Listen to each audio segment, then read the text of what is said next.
Wait a minute, I was still on mute. Damn. Okay, what's going on, y'all?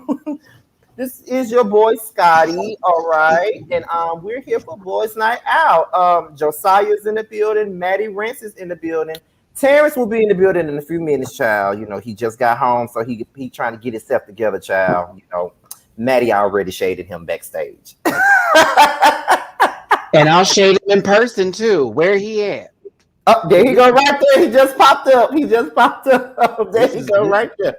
Yeah. Come on. Oh, I'm so proud of my bitch over here. Hey, what's going on? I'm so proud of you, parents. I am so proud of you. What happened? Background, bitch. Yeah. That's why. Yeah. Okay. I'm so weak. Yes, God. And we are here for Boys Night Out. And this will be our last show of the year. We'll be back on January the 7th. Okay. And as you can see, our dread-headed buddy Jamar is not here. He's booked and busy tonight. Okay. So y'all know about the Bay Yang. I see you in the comments. Bay Yang. But anyways, what's going on? Well, I know you be ready to swoop that shit away. I can be like, okay. But what y'all got going on? How y'all been today? I know Maddie been filming and watching shit most of the day. So what's been going on? I've been good. To go see Spider-Man. I came back to film. And here we are.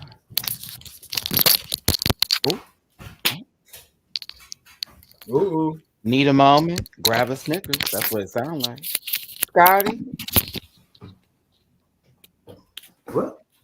Let's do this, Josiah. Oh, here he go. I'm about to say, let me Okay. I was like, where you go, Scotty? I was about to roll. No, I ran to turn my heater off. That's what I did. Okay. Josiah, how was your week? No, so my day was good. You know, I don't know if y'all know, but I work for this production company called Iconic Television, Black-owned station. So I've been doing editing and stuff like that today, all day today. Fabulous. All right then. I mean, I would be jealous, but that's editing. Yeah, you don't like to edit. All right. I'm okay with it. It's very tedious because it's doing this and this and this and this and this and this, and I'm a perfectionist, so I will sit on a clip for a good minute and forget, oh shit, it's been 20 minutes on 1 second. Let me wrap this up. So yeah, sometimes I can be very critical of editing. That's why I hate it so much. Lord have mercy. How was work, Terrence? Stupid. Well, I ain't did shit all day. I just been at home. So I took off for the weekend to do absolutely nothing. Child, listen, I got up here long enough to gag this morning. I appreciate you being in the gag, child. But that was it. I did that and went to work, and I got to get this green screen together. That's why I hate this stupid shit. That's why I was about to ask you, what the hell? Just go into the green screen portion, like virtual background, and just get your fade right. That's all. Yeah, that's what I'm doing. There you go. Now, before we get into what we normally do with the show, I know that Maddie and I talked about it already. He said he didn't see the episode this past Wednesday, but he already know what happened. So, Terrence, did you ever see Wednesday's episode of the Come Up Atlanta? See, what happened was... Oh, you didn't either. I had a lot of stuff going on. You were protecting your peace, is what you were doing. You were foolishness, so you were minding your motherfucking business, so you wouldn't be bothered by two screw-ups looking for somebody small to pop on. Oh, I'm sorry. I didn't mean to start this early. I love my Quran, but if you talk about that foolishness, never mind. Let me pour a shot of my Ciroc pomegranate if people want to know what I'm drinking. I've probably seen the first episode. That's it. I haven't even seen the whole season. Listen, the fact is, at the end of the last episode that they had, Judy Doll, Anthony, and Messiah got into it with Pyro and his boyfriend. In so many words, Pyro threw a drink at Anthony, and then when Anthony do his drink back at Pyro, That's when Pyro's boyfriend pushed him. And then he fell over the rails and he fell to the ground and they tried to jump him. And Pyro got mad. On this episode, he got mad because Anthony kicked him after he threw the drink on him. But my thing is, what did you expect him to do, girl? Anthony wasn't even in the argument. Right. That's the giggle, Scotty. Anthony wasn't even in the argument. He just went to Anthony because he don't like Anthony. You were talking to Judy. I was so confused. Like, I did watch up to that episode. I got up to the art. I saw the whole, I'm going to sit down with my bad microphone on this patio furniture out here on this whatever we at. And we trying to give the best that we got. And I know a little boy in white pants. Well, it was raining in the South looking stupid. I'll have to say that. Like, now, girl, you going to wear white pants and it's raining? You asking for a stain. You're asking for it. But, it was uncalled for, and I saw enough of the fight. Like, people were posting clips of the full thing. I saw the whole little get. I didn't understand why two people need to get on one person. That's what I don't understand. That little girl, like, really? Listen, at this point, Pyro's the problem. All right. At this point, well, this is my first time seeing it. I don't know nothing about none of these hoes. This is my first time seeing them. So that's why I said I don't even think it's the boyfriend. It's him.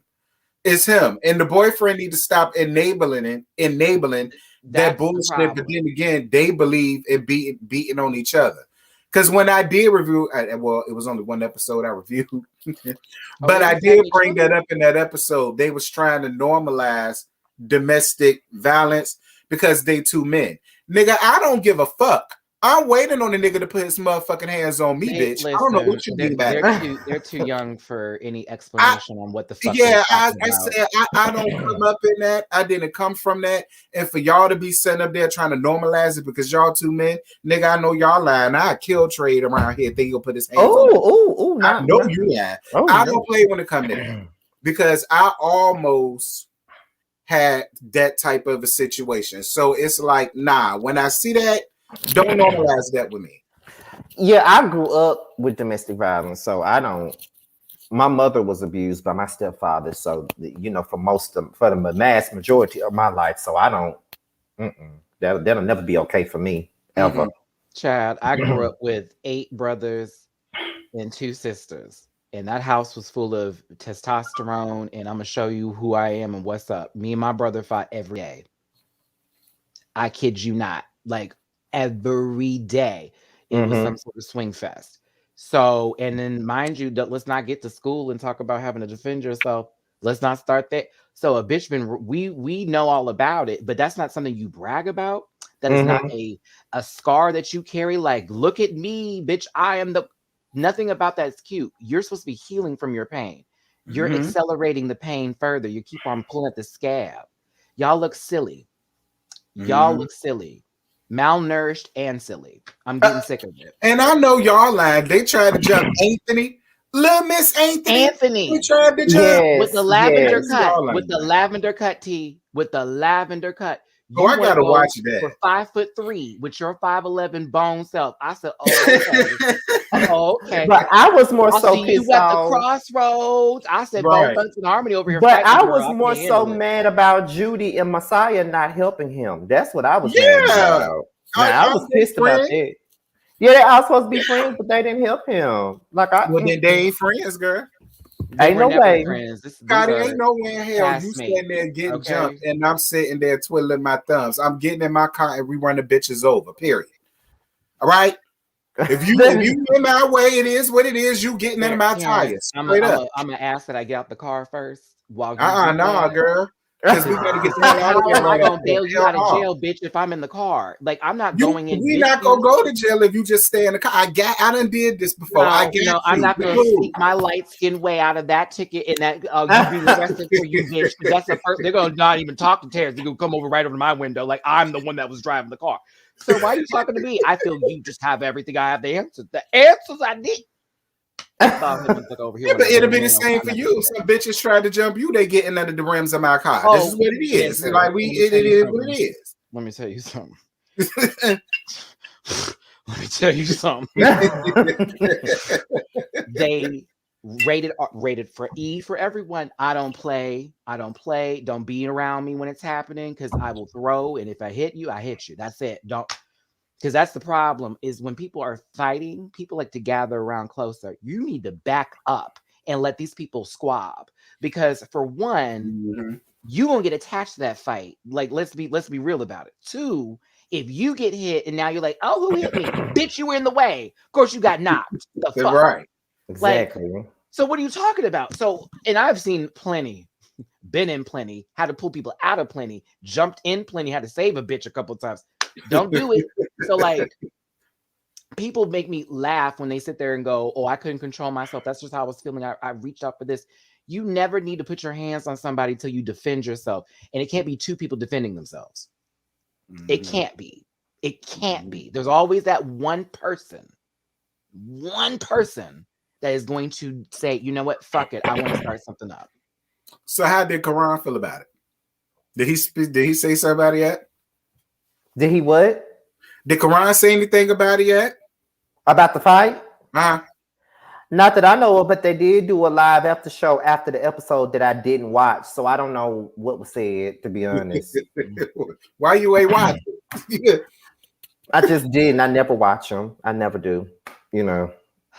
Speaking of after shows, did y'all see the after show with from the Circle ATL? Did y'all see that one that they put out?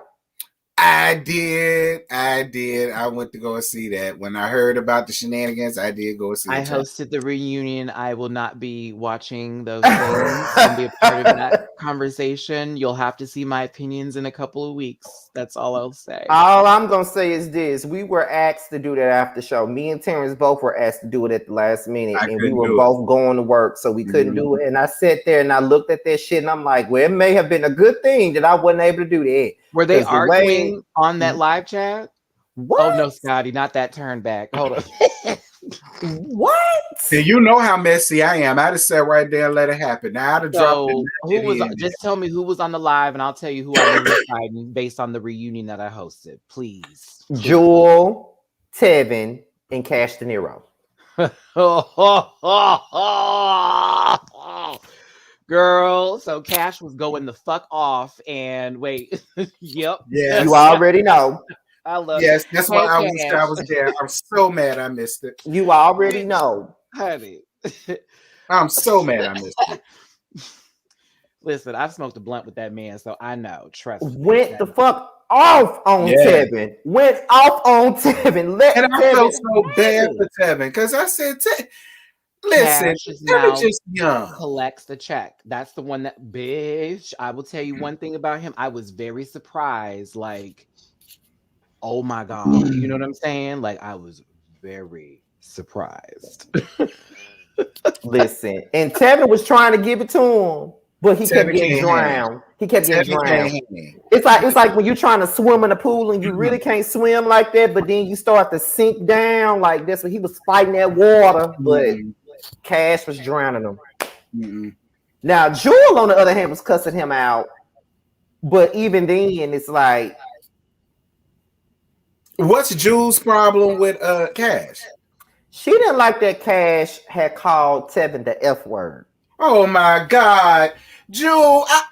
I listen. I ain't got no problems with Jewel. I'm letting it alone. Fine, Jewel. You can have your feelings. Fine.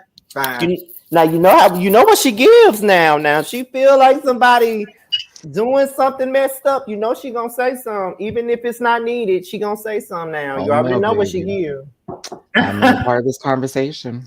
Fine, Jewel. I'm gonna let you have it, daughter.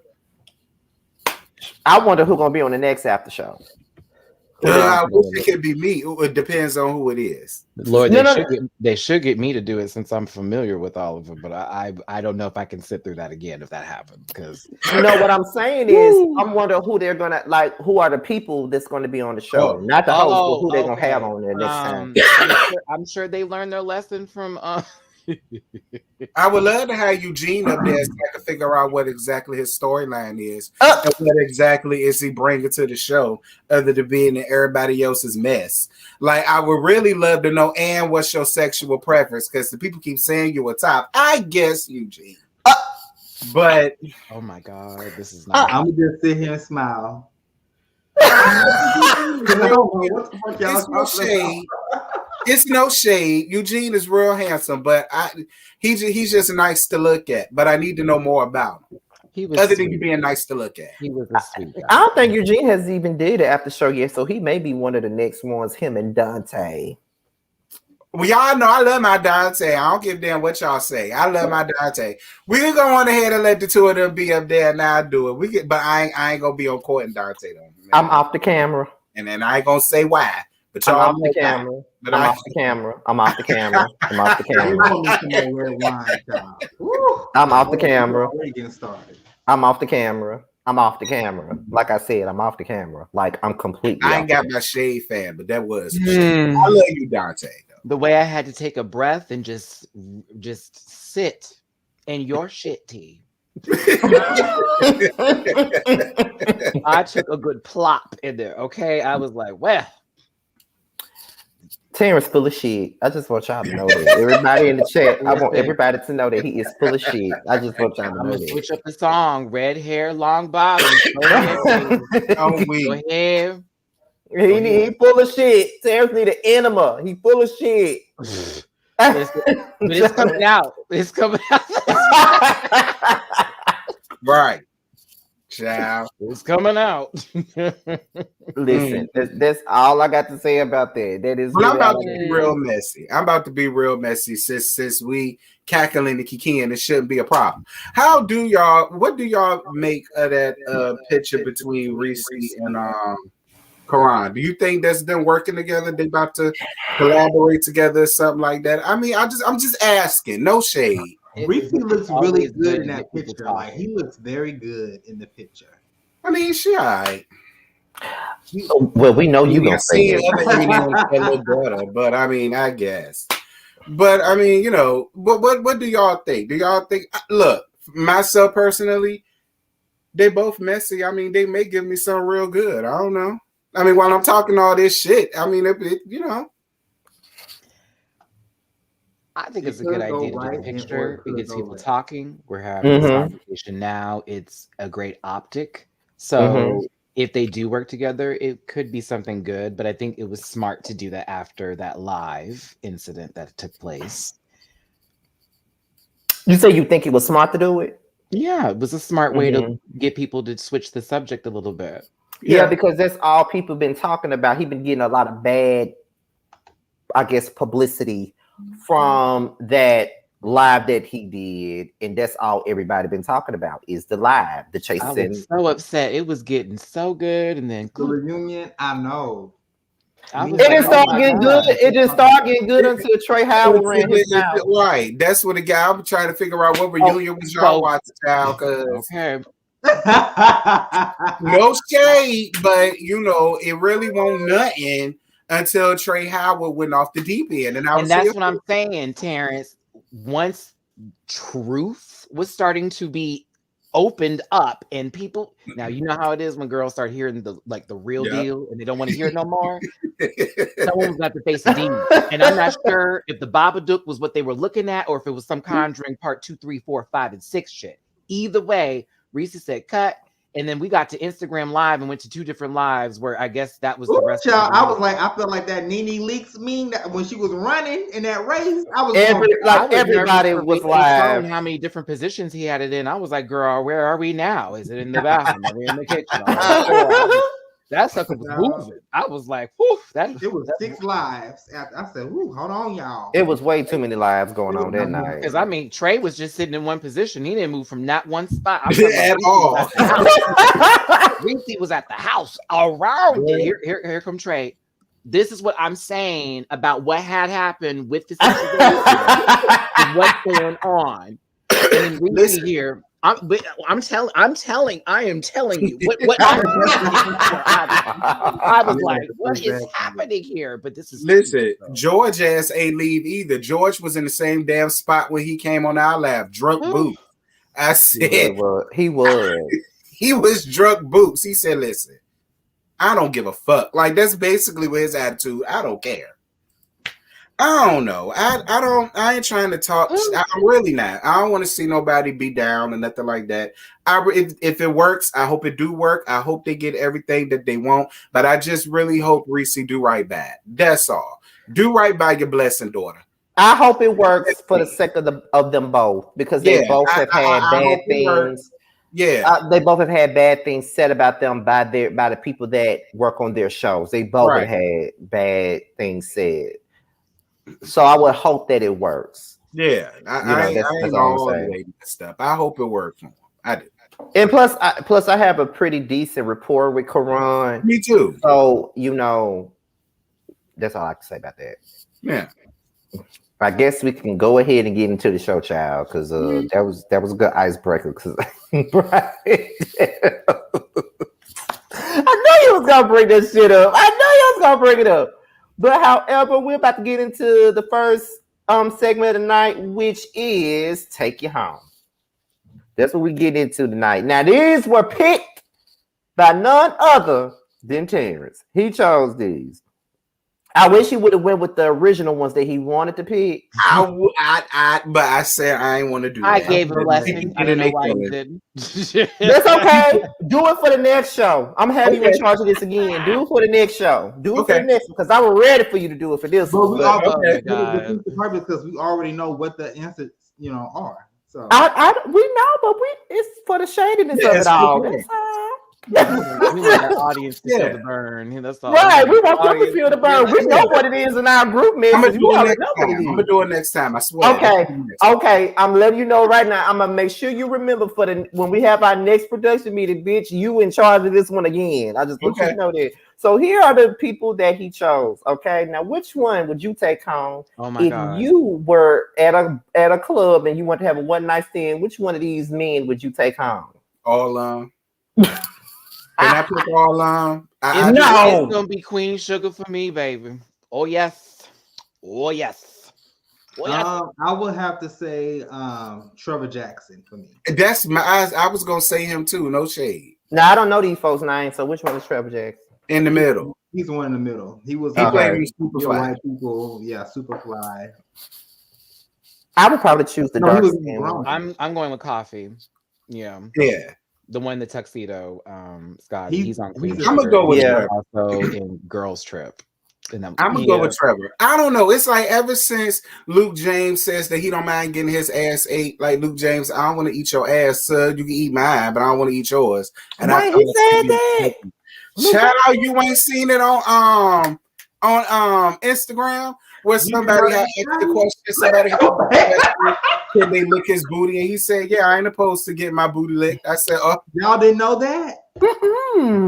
Terrence. Wait, Terrence, I guess me and you the only freaks up here, child. I guess so, because I saw that. I saw that. I said, no. I didn't know he said that. Yeah, he sure did. He sure did. Listen, that's what he said. And it's like, nah, you can lick my pussy, but I ain't licking yours. So I wouldn't be a you hush, okay? You hush. Now why I got the hood? Why I got the hood? You gotta say, look at his face. He don't know what to do. When Jesus is yes, exactly. Jesus. I mean, if y'all into that, there you go. Because he said he damn sure ain't mad at it. I'll just have coffee, please. Luke James looked like a super freak. Like he gives me like a trait. He got two first names. Of course, he's a super freak. Like Luke James. So you're two biblical characters in the Bible. Like, are you for real?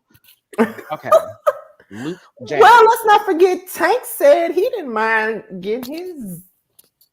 I know he don't, and I love to do it for you. Hey, Tank, you can come around here. I'll do it for you real good, Tank. I will. I okay, what y'all say. I was advertising, Terrence. You gotta put in something in the green sheet one of these days, friend. Come on, bitch. Hold on. Let them know. Down the corner, here you come. Okay, listen. Terrell said Luke is a versatile top. I'm done. That's them in the comments. And then went ahead and said Tank is a whole bottle. I don't like that for my fantasy. Don't say that. Please don't say that. I don't say that. I mean, he is. I need him to round the way. Yeah. Tyrese will be the bottom. I don't want Tyrese, that crybaby ass nigga. Tyrese is the bottom. The way he be running around here crying. Nah, that's the bottom. Tyrese. Tyrese is the power bottom. You don't like a man that's a little bit more into his emotions. I ain't mad at an emotion. I ain't mad at a teardrop, but I'm never letting him live down that laugh where he cried the entire laugh. What do you want from me? He said, "Cry, Reese, girl. I am done." Tyrese is the power bottom of whatever their group name was. He the power bottom. Tank is a genuine verse. It's not even about Tyrese crying. He just act like a bitch. So that's why he's the bottom. He had the nerve to try to bully The Rock that one time. I said, listen, Tyrese, leave The Rock alone. You do not want it with The Rock, okay? Leave The Rock alone, Tyrese, please. You know how you have to how you have things to sift through stuff through food and you want to leave the chunky material. Why does his voice sound like it's sifting its way to the rest of the notes? Right. Like it's through a grater, like a cheese grater. Like, yeah, it's like there goes the mozzarella. I guess we're making a pizza. I like Tyrese. Just kidding. I like him in Baby Boy. I thought that was a good movie, but Baby Boy was good. They played it out, but Baby Boy was. Oh God, they really did. But honestly, after that, Transformers, every movie he's been in, he's the same person. Yeah. He's the same actor. He is. Fast and Furious, Transformers, have fun, y'all. Same. It's like Lisa Ray. Even in Martin, the same role. Yeah. Oh, Lisa Ray is the biggest. Lisa Ray's the biggest offender because it doesn't matter what she plays, she will always be diamond from playing school, no matter what. Yeah, but that's the same as Vivica A. Fox, and I love Vivica. But Vivica is the same in every movie, just like Jennifer Lewis. I never thought about person in every movie. I'm not a powerful woman going through the things that I need to go through to find my way back to the way it is because I can't find the man that I like to like. I'm not Vivica Fox. Okay, I will say after maybe 2005, Vivica has been playing. Yeah, I love her. She did something a long time ago when I was a kid when we were trying to meet her as a fan, and it was kind of fucked up. But it was my dad was the one who asked for her autograph or whatever, and I had seen Toucan play that game, so I was behind him, and she shushed him away. And it fucked me up as a kid, but I don't hold it against her. But it's still that moment of seeing her go. I was like, my dad said, don't take it personal. Don't take it personal. I was like, why did she shush you? I don't think today she would shush people away. No, hell no, because she not relevant no more.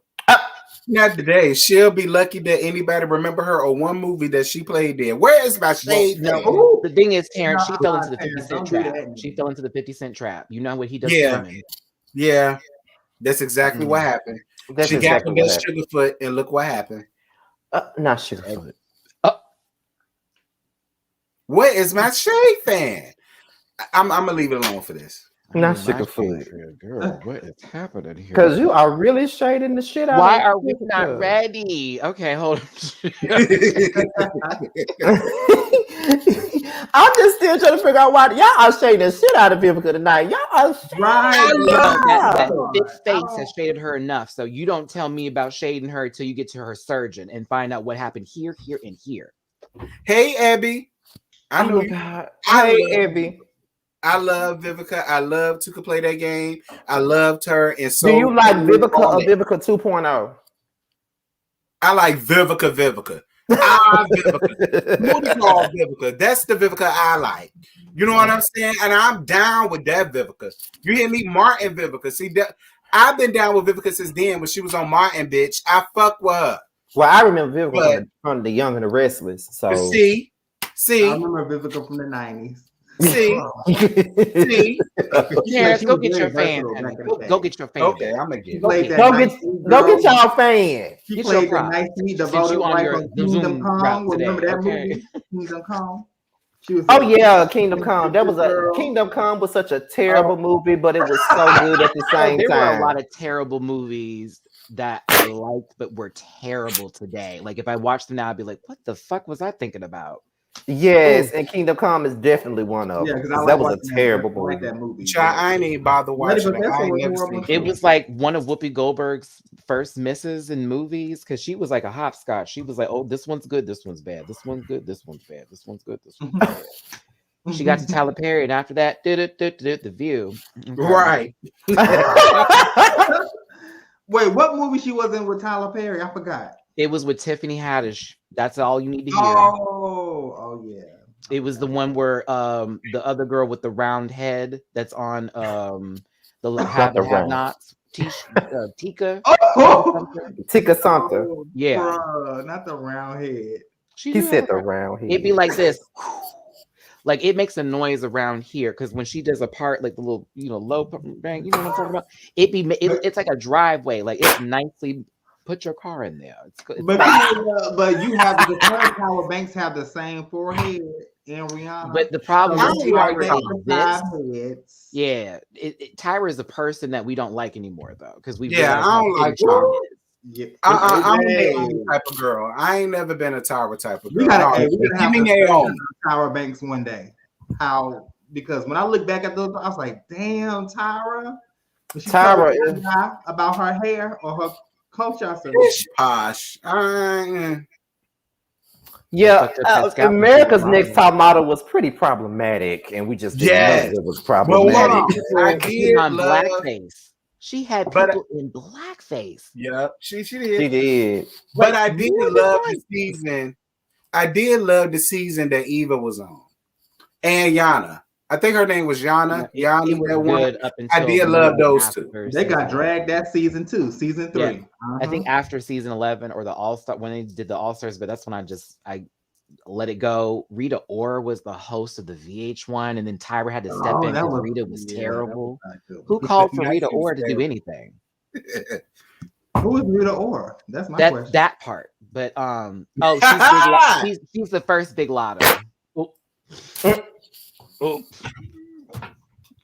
Okay, Scotty, what's our next segment? Let's go to the next segment because we'll be dragging Tyra all night. I swear we would. We're about to go into one of my favorite segments of the show, and that is the song and the album of the week. And these were picked by none other than Jamar. So let's get it to it. What Poppy picked?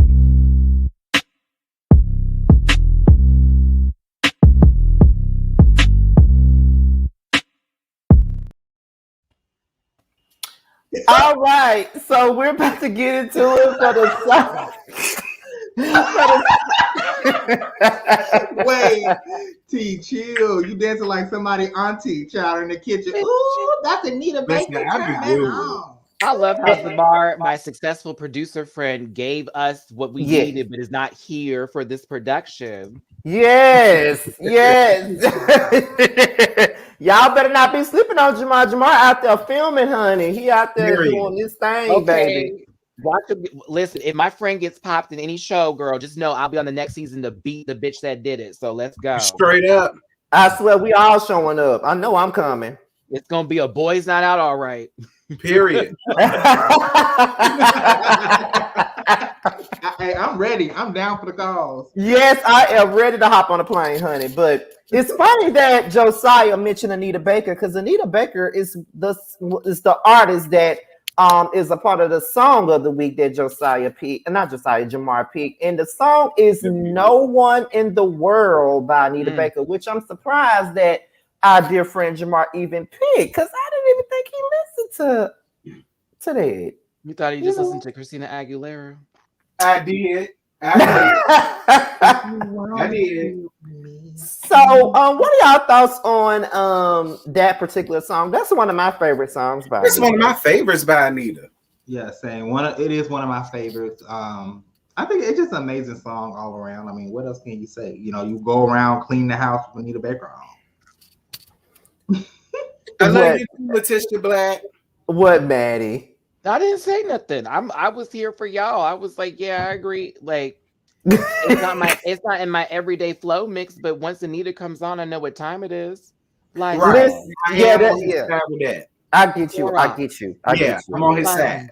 Rags, paper towel. It's like I feel like you put on Anita Baker when you have like your mother around, you know what I'm saying, or like your parents or your auntie. Oh, auntie, come over, let's have. You know, if you feeling old school, like when you playing a little piece of Betty Wright and then it goes to Anita, it's like, all right, I'm in that mood. Trying to play some. What you know about that music? Kind of music, right? Right. Like when you cleaning up in your house or something like that, and you know what I said. That's the cleanup music. Now, Anita Baker is definitely some clean up type of music. Now, if you don't clean up, pageant queens too, because they would perform her down in the club. Okay, she come with her evening gown, bitch, and here come the Anita Baker, contestant number 3, Miss Cheyenne Walker, 13. Anita Baker's playing. Yeah. But that was interesting. That was an interesting pick. I live for that, Jamar. I live. But you almost thanked me because I'm here. I know. But since we're on Anita Baker, if that's not your favorite Anita Baker song, what is you guys' favorite Anita Baker song? What would you choose as your favorite Anita Baker song if you have one? You're my angel. Angel. That's what I was thinking that one. I mean, it's that sweet, that part right there. Like, I'd be like, yes, Miss Mama. I was just thinking that. Well, get out of my head, girl. I was just thinking that. Like, so both of y'all choose Angel for y'all favorite. That is about look. I just like how she plays with the song while she's singing it and she's feeling it too. It didn't feel very produced. It felt very like, bitch, I can hear her in a club wearing this out to all of us sitting at the table, just losing our minds drunk. Yes, she's my angel. I'm straight. Cameron, giving you the best that I got. That's also one of my favorites. Giving I think that is my favorite. That I got. Baby. No, the rapture. Oh, that's one of my top 5. Josiah, that's way before your time. What you know about Anita? That's one of my. Anita. Didn't I just say this is that? What you know about this music, kind of music? Didn't I just say that to you? Right. What you know about that? What you know about that? I know a lot about it. Thank you. Body and Soul is probably my favorite one, though. I love Body and Soul. I love Body and Soul. Body and Soul and Caught Up in the Rapture is probably my top 2. And then, of course, Sweet Love and I Apologize, you know. I just like when she gets that jaw to go woo woo. It's just find your way. Yeah, that was the song of the week. Now here's the album of the week, and I don't know what y'all gonna say about this one because this one is one of this artist's albums that people talk about the least. They don't really care for this one too much, but this is what Jamar chose, and his age ain't nothing but a number. Oh no, baby! No. That's the one he chose. That's the one he chose. Now, I pedophile. No, thank you. I don't like it. The only song up there I like is AJ, nothing but a number. That's the only song up there, and that was a love letter to Robert Kelly. No, thank you. I don't think so. Look, listen. I can separate the music from the pedophile. Okay, like AJ number. Cat, meow, meow, meow. Get that motherfucker away from me. Okay. I just played that on my way home, bitch. Okay, I don't need to give him any more money.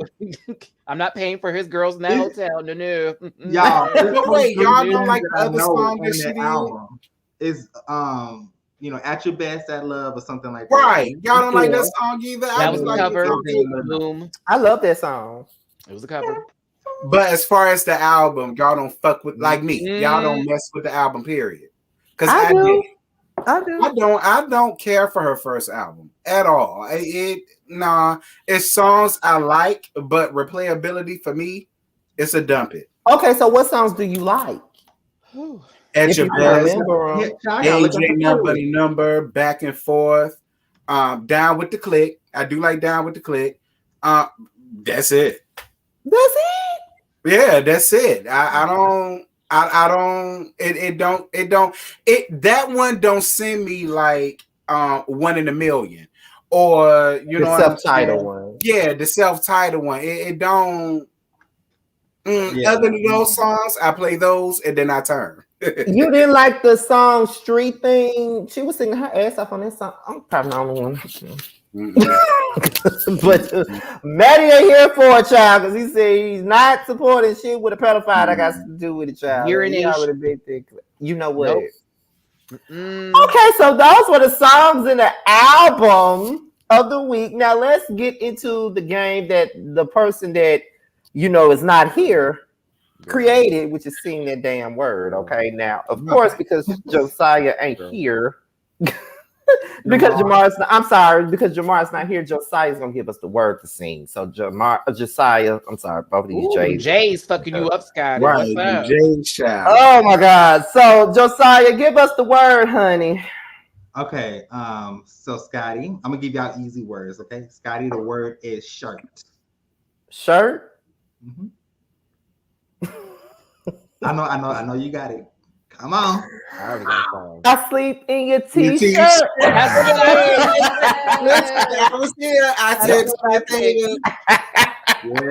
I'm like, I know the song I'd pick. Right. That's why I was laughing. Oh yeah, Tanika, and 4-page letter. I'm sorry, because this is Aaliyah. May she rest in peace. 4-page letter. I did like that song too. All right, but go ahead. Okay, now on her second album, right? Yeah, that was on one. That was on 1 in a Million. Oh yeah, sure was. All right, girl, you got me fucking up. I'm off this pomegranate. You can't do that. Go ahead, Joseph. Okay, so Terrence, so your word is the word that's on your shirt. Love. Now, bitch. Love. That was too easy. Whatever the fuck Music Soul Child say, that's me. How are you doing? I don't know, but I did love Music Soul Child. Tours, I missed the neo soul era, like right? Yeah, it was like neo soul child, Maxwell, right? Tom Joyner boats with Angie Stone and the rest India Arie. Yeah. Mm-hmm. It was a quiet. Because I knew the last time I gagged y'all with love from Kurt Franklin, so I gagged y'all with that one. Okay, Maddie, your word is music.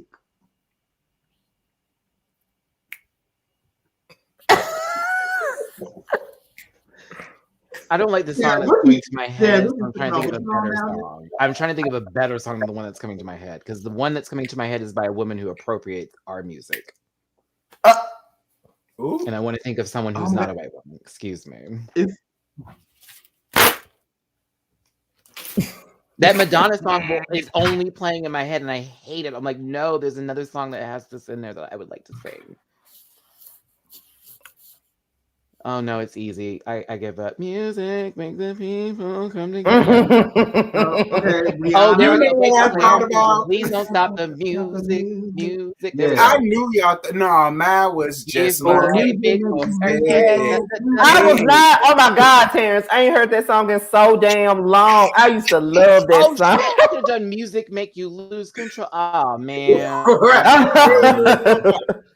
Oh man. I think it's that's why this game is so damn funny. We don't be thinking about this shit. This is fun. It's like this. So Terrence, give Josiah a word.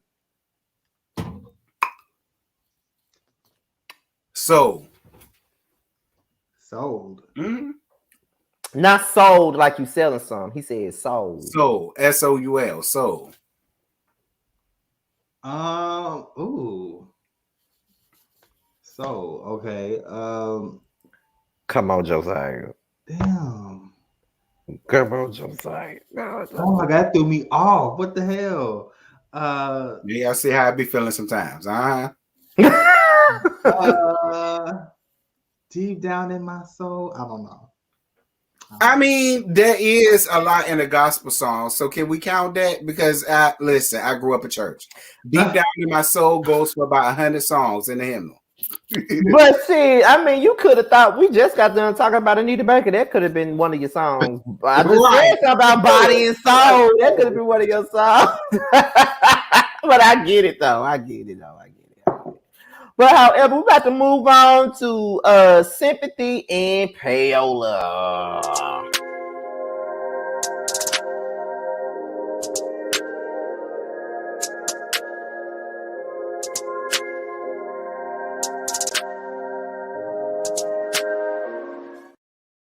Speaking of Tyrese, it's Candace for me. Tyrese. Clarice, and it's Candace for me, girl. Clarice and Candace. You just made it better. Oh my goodness. It's like that is the live you were referring to. Like, yeah, right there. Yeah. Now, for this week's Sympathy and Payola, we're going to talk about two women from a Bravo reality show, and we're trying to figure out which one deserves sympathy and which didn't when their friendship broke apart. And those two women are Kandi Burruss and Phaedra Parks. Who is to blame for the demise of this relationship? Because people say production. I said Fraudra. Carlos King. Him too. And I love Carlos. Carlos got a lot to do with it too. I'm just playing. Carlos. Carlos do got a lot to do with it too. Tell it on the I'm gonna put the ball on Fraudra. I'm sorry. Okay. Because people be saying Kandi was the reason. How? Really? People. Okay, so let me break down the other side, because I know most of us up here probably feels like it was Phaedra's fault. Some people feel like come on, break down. That is the dictionary. Okay. The people on Team Phaedra feels like Kandi is the reason why the friendship broke apart, simply because of the fact that they feel that Kandi took Apollo's side over Phaedra's side in the divorce. Do you guys think that she took Apollo's side in the divorce? So wait, Scotty. So does that cause the reaction from Phaedra to be, let me destroy your marriage and your livelihood? Now I got to get on camera. I had to put this down, sister. I'm just telling y'all what Team Phaedra said. I hear Phaedra's team, and like Nene said, you're playing for the wrong team. Mm-hmm. Just because somebody does something that has something to do with you, not about you, doesn't mean you have to respond and react in a way such as what you did on national television by calling somebody a RA, finish the rest of it. And you know what I'm saying? Like, you went there, girl, and then you planted it in a bobblehead and allowed it to move and walk across the street with no sort of safety or guidance. You're kidding me, right? Kandi, when she gets upset, she starts to get in that little cracked voice, and it starts to a little bit. You know what I'm saying? Like a little Jussie Smollett voice tease, a little bit. But I can feel Kandi in that moment, because this woman has built an empire for herself. Woman. So it's like, you as my sister shouldn't even be doing me this way just because, like, the whole situation with Apollo. Like, Phaedra, you knew Apollo and that whole thing was not. Come on, girl. Listen, sister. I'm on your side with that, Maddie, and I'm gonna add something to that. At the end of the day, that bitch is a lawyer. Why the hell did you ever think in a million years that this shit was gonna make it to where you thought that it was gonna go? Not to mention, let's not sit here and act like you and Apollo was built and based on something genuine, because it's not. In my opinion, you only chose Apollo because everybody else that was like him chose you when you was the little ugly girl in high school with the damn you chose Apollo because he had a nice body and light skin. Right.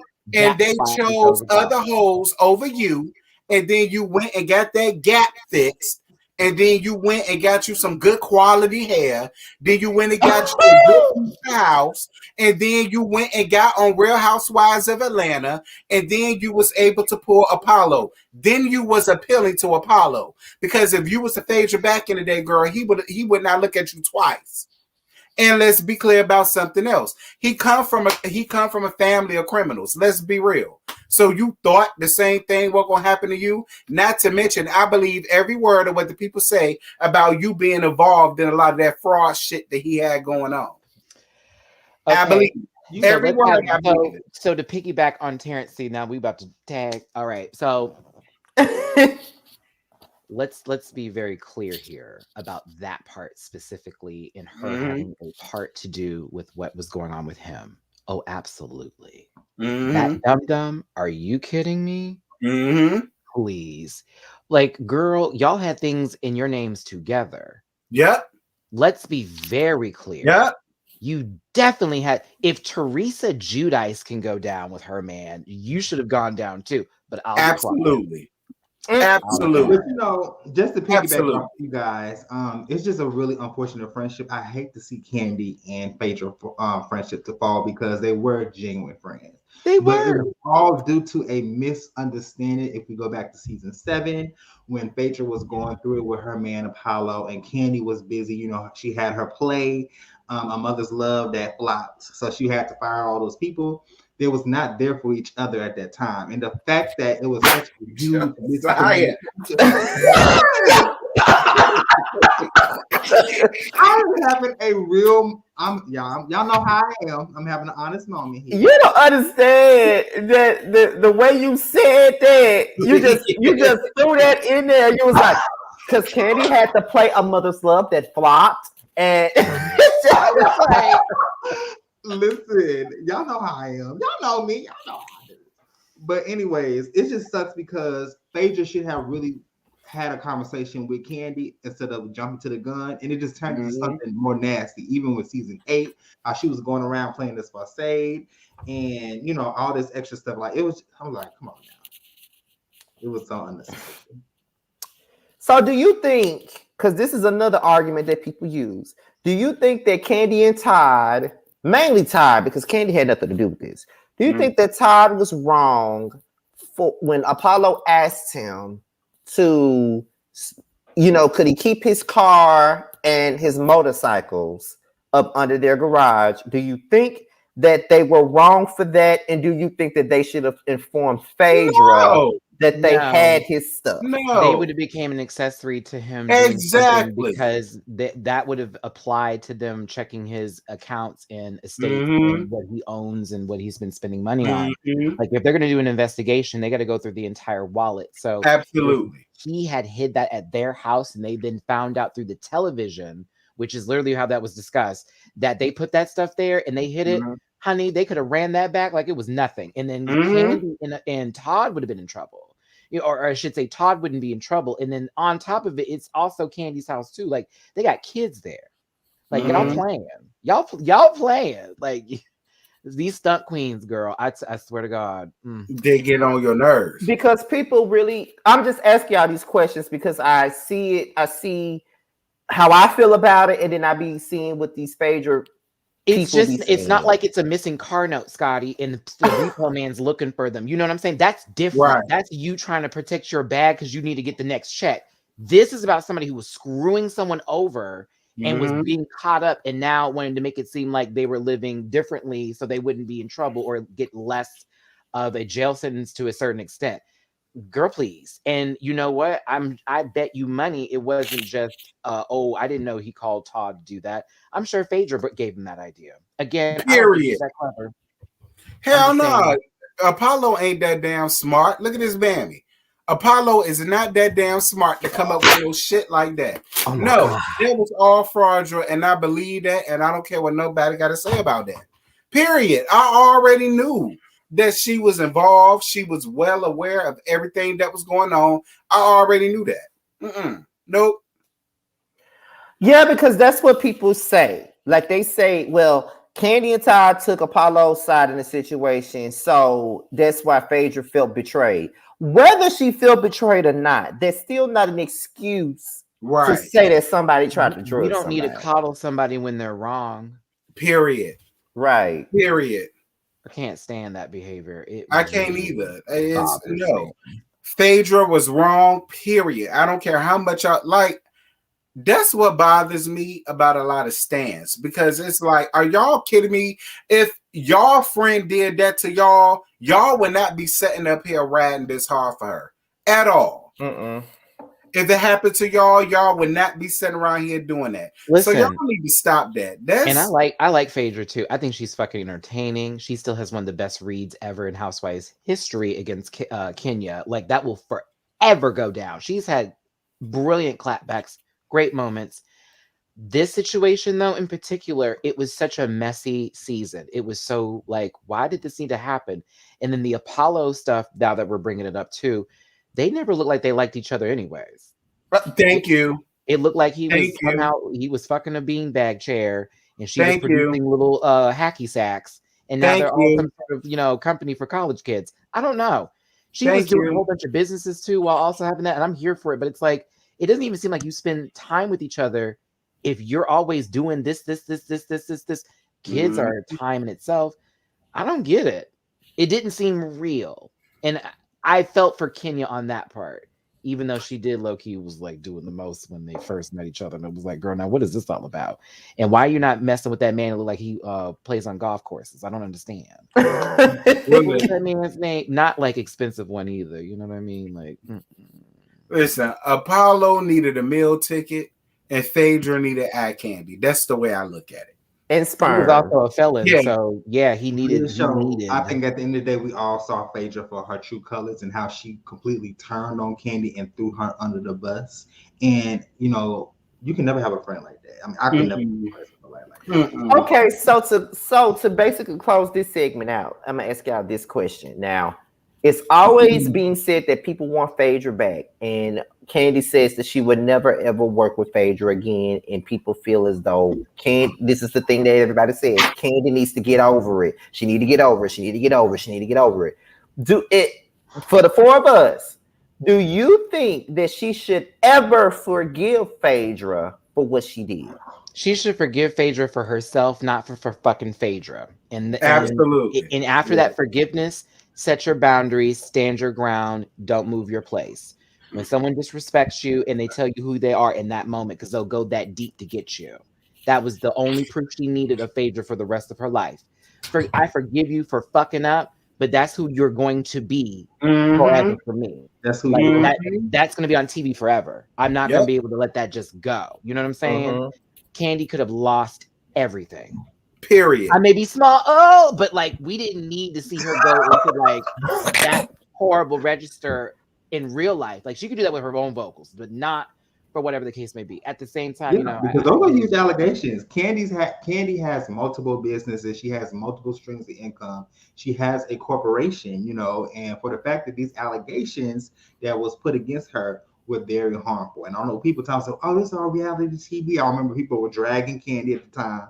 This reality TV, we don't care. You know what I'm saying? This is a joke. No, it's not, because she has a real life business, and it's not for reality TV. So absolutely. This is businesses.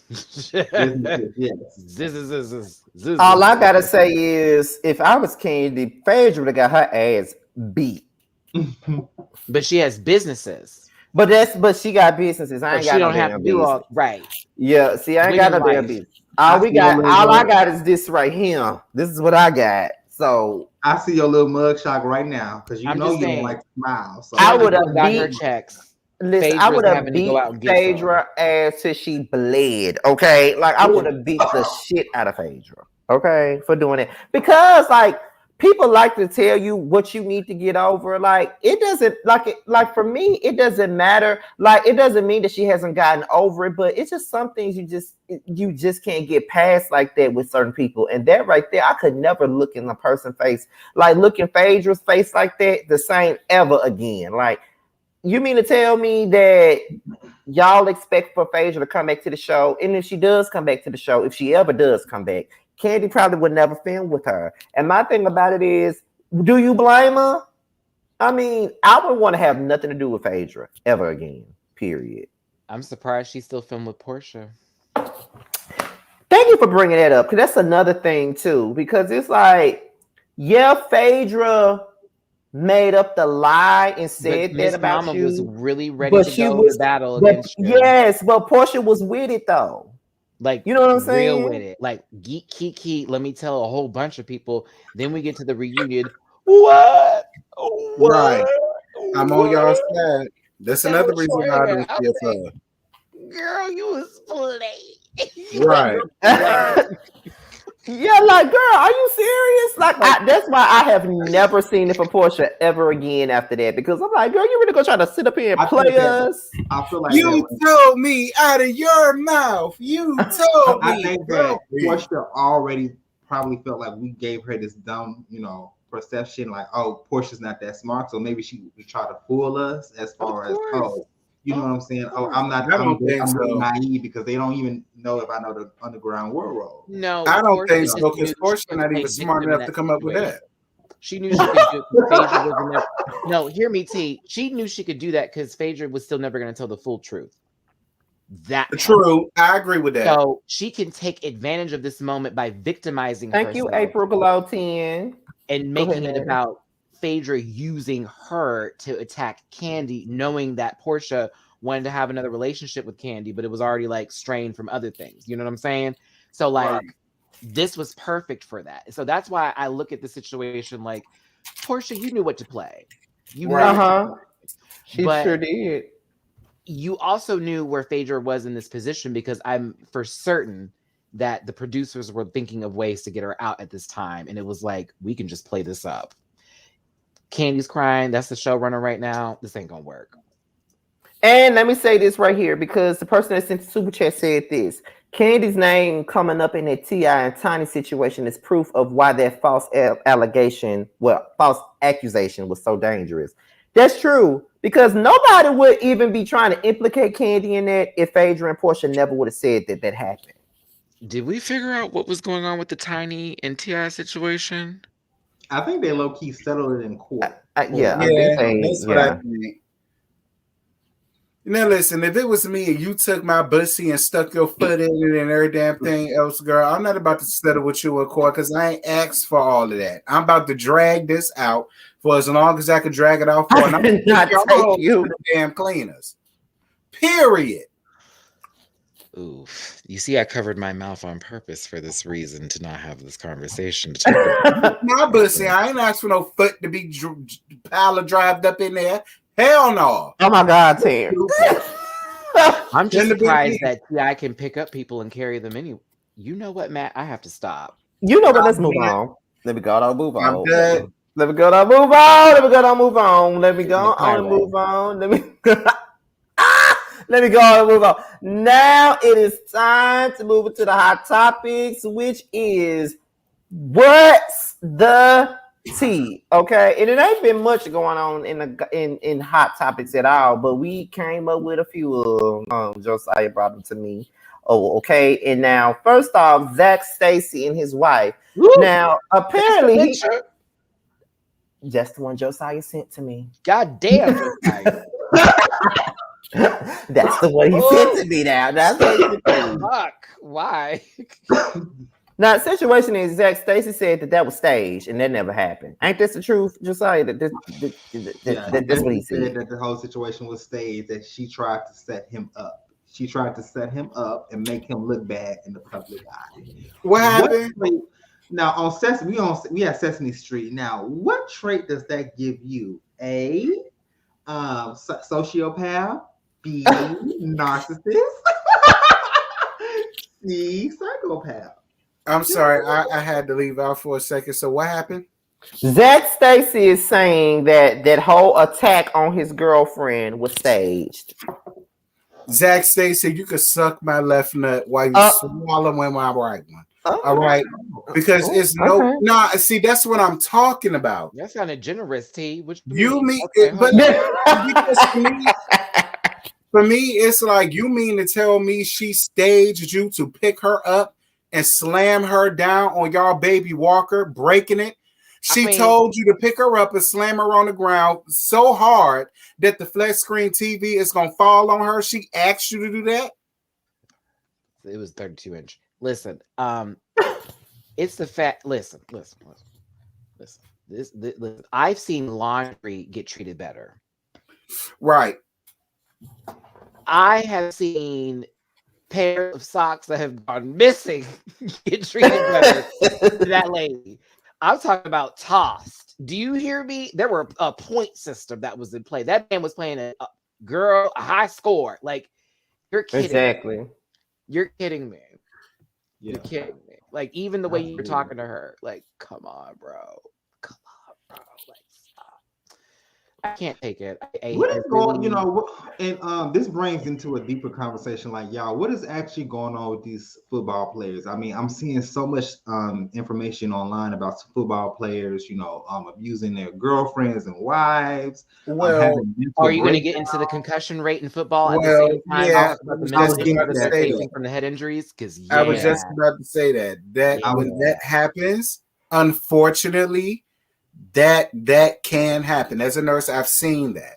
So there could be what Zac Stacy is going through, but still, at the end of the day, I don't give a damn because we don't know that until his ass is dead. When he dead, then we can figure that out. So for right now, he a fuck nigga that need to keep his hands off of his damn baby mama. If he gonna act like that around his baby mama, you don't need to be around her. Y'all need to find another line of communication with each other so that doesn't happen around your son. Like that broke my heart more than anything. That baby got to see his mama being treated like that, and then you leave the house saying, "I love you, son."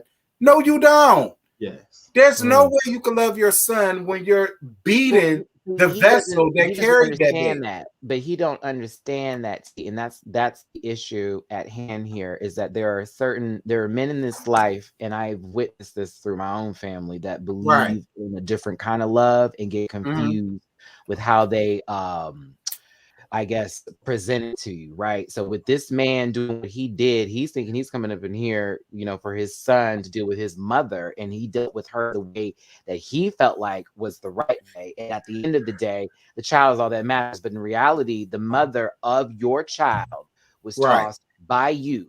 That at the end of the day, you came to visit her with her in custody of that child. So now your wife, ex-girlfriend, who has been now beaten on the floor, has to now take care of this child after you just did what you just did. Right. There is no answer for you. There is no life for you. You look a fool. Everything about you looks a fool right now. And it's I'm not giving it to the players, but at the same time, I find that the NFL doesn't take any responsibility in the injuries that these people sustain and checking their mental capacity, because a lot of these players end up going into these fits of rage, and you're like, where did this come from? It comes from being knocked out like constantly and doing head injuries. I played football. I'm gonna tell you this: I have seen stars many times in my life. Thank God for track. When I made varsity track freshman year, I was like, oh, don't have to play football no more. And thank God for that, because bitch, when I'm talking about you get hit and you collide, that's no joke. So I'm seeing this man, and I'm like thinking to myself, he's clearly up here, he's dizzy. At the same time, there is a point in your morality and your empathy that you as a human being overcomes everything, and that should never have happened. And even people who are touched upstairs can recognize that. So what he did was very willingly, and I feel bad for her, and I hope she gets therapy, and I hope that child doesn't grow up. And you know what? When a lot of people say, I don't know how to control myself when I'm angry. Nigga, you know how to do it with your mama. You ain't smacking your mama all around the house. You ain't. Because, bitch, it's plenty of times I was mad at my damn mama, bitch. I had to go lock myself in the damn room. Right. So it's no such thing as you ain't got no control, because you wouldn't do that to your mammy. Because your mammy will take you the hell up out of here. I know that for a fact. Especially if you grow up with a mama like me. Child, please. I won't scared of my mama, but I was scared of my daddy. I ain't play with my daddy. He was in the Marines. Nope. My mama scared me. Bitch, I love my mama, but when Deborah was mad. Okay. Right. It wasn't like the day, it was the week. You know what I'm saying? Like, we're not done with this. Right. Child. I'm still hearing about it. I mean, I hear what people say when they can't control themselves, but it's like you could control yourself any other time with any other person. You control it with the police. You control it with your parents. You control it with a sibling. You control it with your best friend. You control it with the pastor. I don't know what made me so different. Absolutely. And I agree with y'all. I agree with all of what you guys have to say. I think that when it comes to CTE, it is a very serious condition because, I mean, hell, we have just heard in the news a few days ago that Philip Adams, the NFL player who killed 6 people and had unusual symptoms, he found out after he died that he had CTE. So, I mean, it's just a really fucked up situation. I do think that a whole bunch of football players are diagnosed with it, but however, that does not excuse the bullshit that Zac Stacy has done. That part, it also just says that if that is the case and that's happening here, there needs to be some sort of help for these players with medication, with going to maybe get surgery, things of that nature. Because but let's talk about here. There's zombies. You know what I'm saying? There's zombies. But the NFL see these NFL players as money grabbers. So I feel like there needs to be precautions as far as mental health evaluations, especially if you know you're having head traumatic injuries. You know what I'm saying? There needs to be some type of mental health evaluation. I agree, but they don't care. All they care about is them making they money. don't care about that. I mean, this is for the chat too, y'all. If you are feeling some kind of way and you're like, I don't know what to do, this is that time where you go and seek therapy. And by all means, as somebody in therapy, please. It is beyond helpful. Like, you don't even know what you have a problem with until you start discussing it with somebody who can break it down for you a little bit better. And then take the steps that you get there and apply it in your everyday life. I almost went off on this man at Domino's the other day for calling me an FA, you know the rest, for no reason. And I said, I could reach behind here and pull him through the glass and it'll be nothing. But why? Let me get my food first. My pizza was great. I moved on with my life. He's still there. I'm here. I feel you. You take time. But you got to fix you first, because that's the problem with a lot of people is this. I'm going to walk around. I know who I am. No, the fuck you don't. You think you know, but you haven't got there yet. Just like some people haven't gotten their asses beat yet. That's the same conversation. You think you're a bad girl. Wait till you meet the bigger bitch. Let me tell you something. I'm a nurse, all right? I've had people call themselves cussing me out like I'm a fuck nigga on the street. And, because of where I'm at and my environment, and this is how I get paid. I went to school for this. You know what I'm saying? So it's like, I know how to control myself when I need to. Now, see, has she been in Walmart? Oh, her and her mammy and her bitches hoes, and I don't give a damn who you call. Bring them bitches up here, because it is what it is. But see, when I'm at work, I can't do that. All right, ma'am. Listen, do you want another nurse? I send you another nurse. And when I leave, she all type of bitches and hoes and sluts, and y'all know how that go. So you know what I mean, Scotty. I know it. I know. I do it all the time. We all know what self-control is. We all have it. Because at my 9 to 5 job, I'm ready to slap all them damn people. See, now, that shit drain them. I be so mad when I can't slap them like I want to. Oh, I be so mad. I don't miss it. Nope. Oh, I be wanting to slap the shit out of them people. Because I used to do customer service with T-Mobile One. The other one was an insurance company. Oh my God. People in car insurance. Wow. You want to talk about angry. Especially when their shit's not covered and that premium goes up. Right. All right. Then you just got in an accident and you're calling me to get a deductible. Hold on, sis. So you were just in an accident and you trying to get covered collision? Oh no, cop and collision for you, honey. Oh no, you are out. And the last one was a bank, and I worked in the fraud department. Oh, so yes, every day. I'm calling. Why the fuck did you cut off my card while I'm at Kroger's? You're embarrassing me. No, your account is embarrassing you. Let's discuss. I used to get in trouble because my mouth was getting reckless at one point, and it was around the time I had quit my job and just started focusing on this full time. I was like, I can't do this anymore because it's taking the life out. At that point, because the day that Chinese lady just screamed at me that day when she went into the produce section that I work in, and she came to me and she said that some cabbage was 99 cents and it wasn't.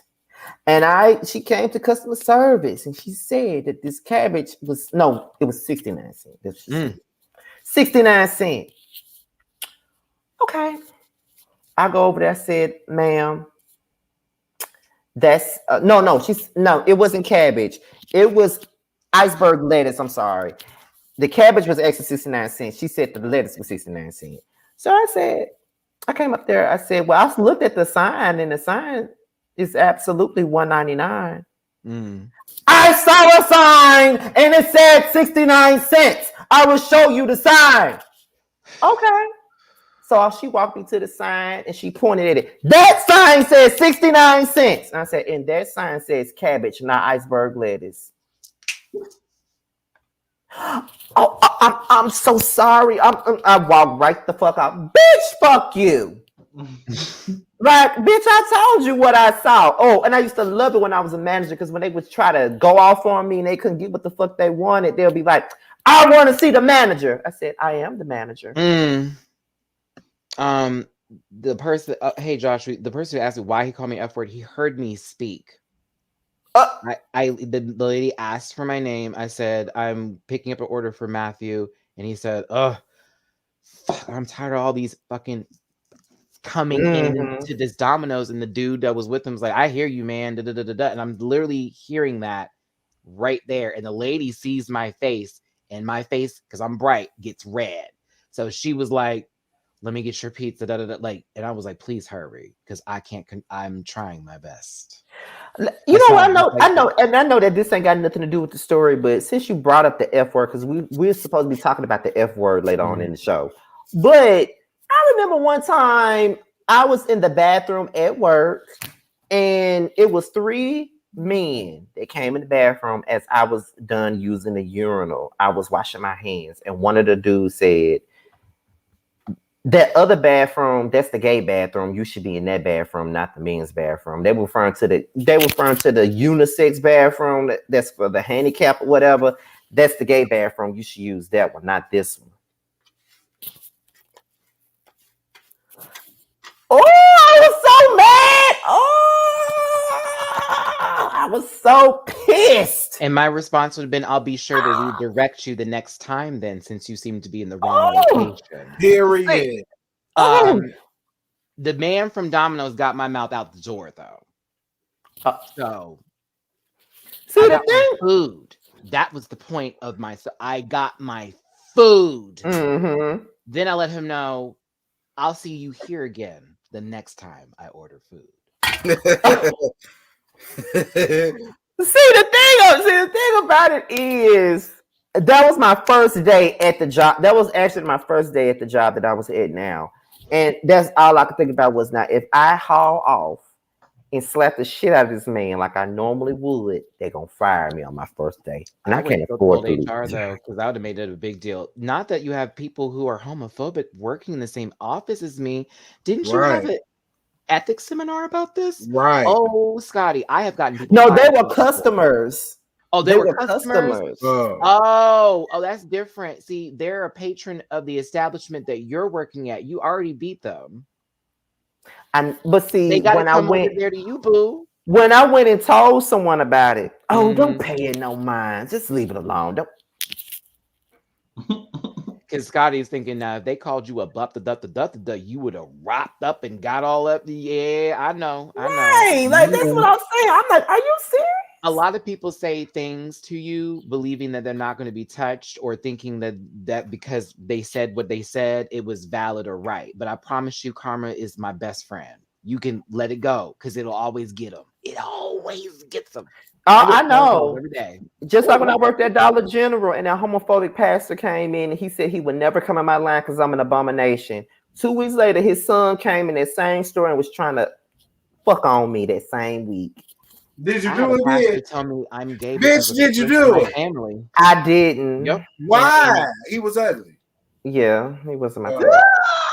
Well, you know the ugly niggas. Nah, man. We can move on. I'm just saying, Scott, I've had that happen too. I've had people like try to prey on me and stuff that end up losing their homes, bringing God into this. Oh yeah, that's why I'm always like, keep it up. I'm one of his children.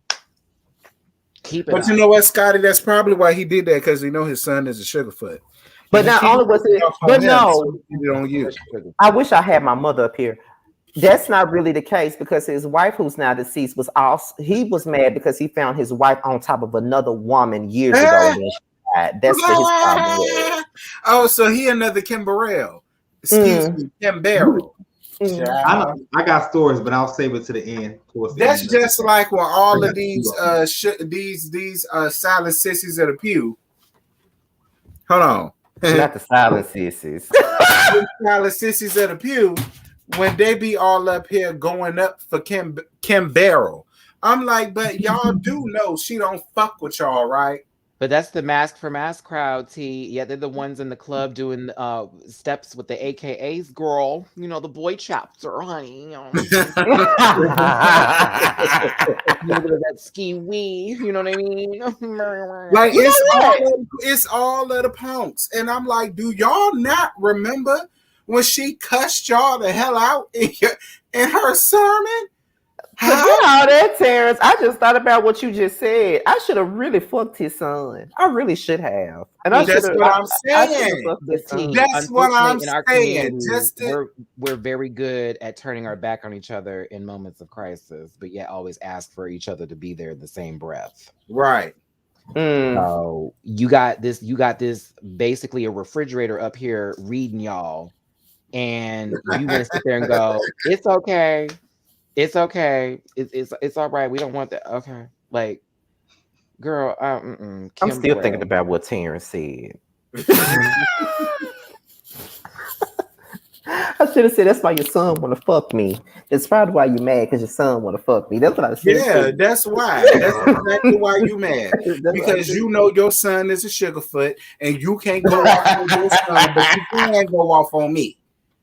And you're going to take your frustrations out on me. And lo and behold, look at what God did. And your wife was a carpet muncher. And your wife was a carpet muncher. And look what happened. And your wife was a carpet muncher. That's why you're really mad, because you caught your wife on top of another woman. That's why you're mad. It ain't my fault. That's all I got to say about that. Anyway, moving on. You're very glad your son won't find. Because if he was fine, Scotty would have fucked him, period. He ain't even got to tell me, because I'd have fucked him. So I know my best. He didn't have to get it, period. I really would have back then. I definitely would have done it. If he was fine, I'm on it. Just to be petty, I definitely would have done it back then. Trust me. But next up is Travis Scott. Ciao. Now, Josiah, you the one who. Now you gave me this story. Now what do he got going on? He recently did an interview, and he said that, you know, like he feels sorry for the victims, and he's willing to help out whatever he can, you know. And the victims was like, no, absolutely not. Like, we're not here for the BS. Yes, I gave my statement on TMZ about this article. Thank you. Yeah, oh, he did an interview with Charlamagne God. Not Charmaine. God is yes, God. Yes, that man is Champagne. I can't stand Charlotte. That's Charlotte.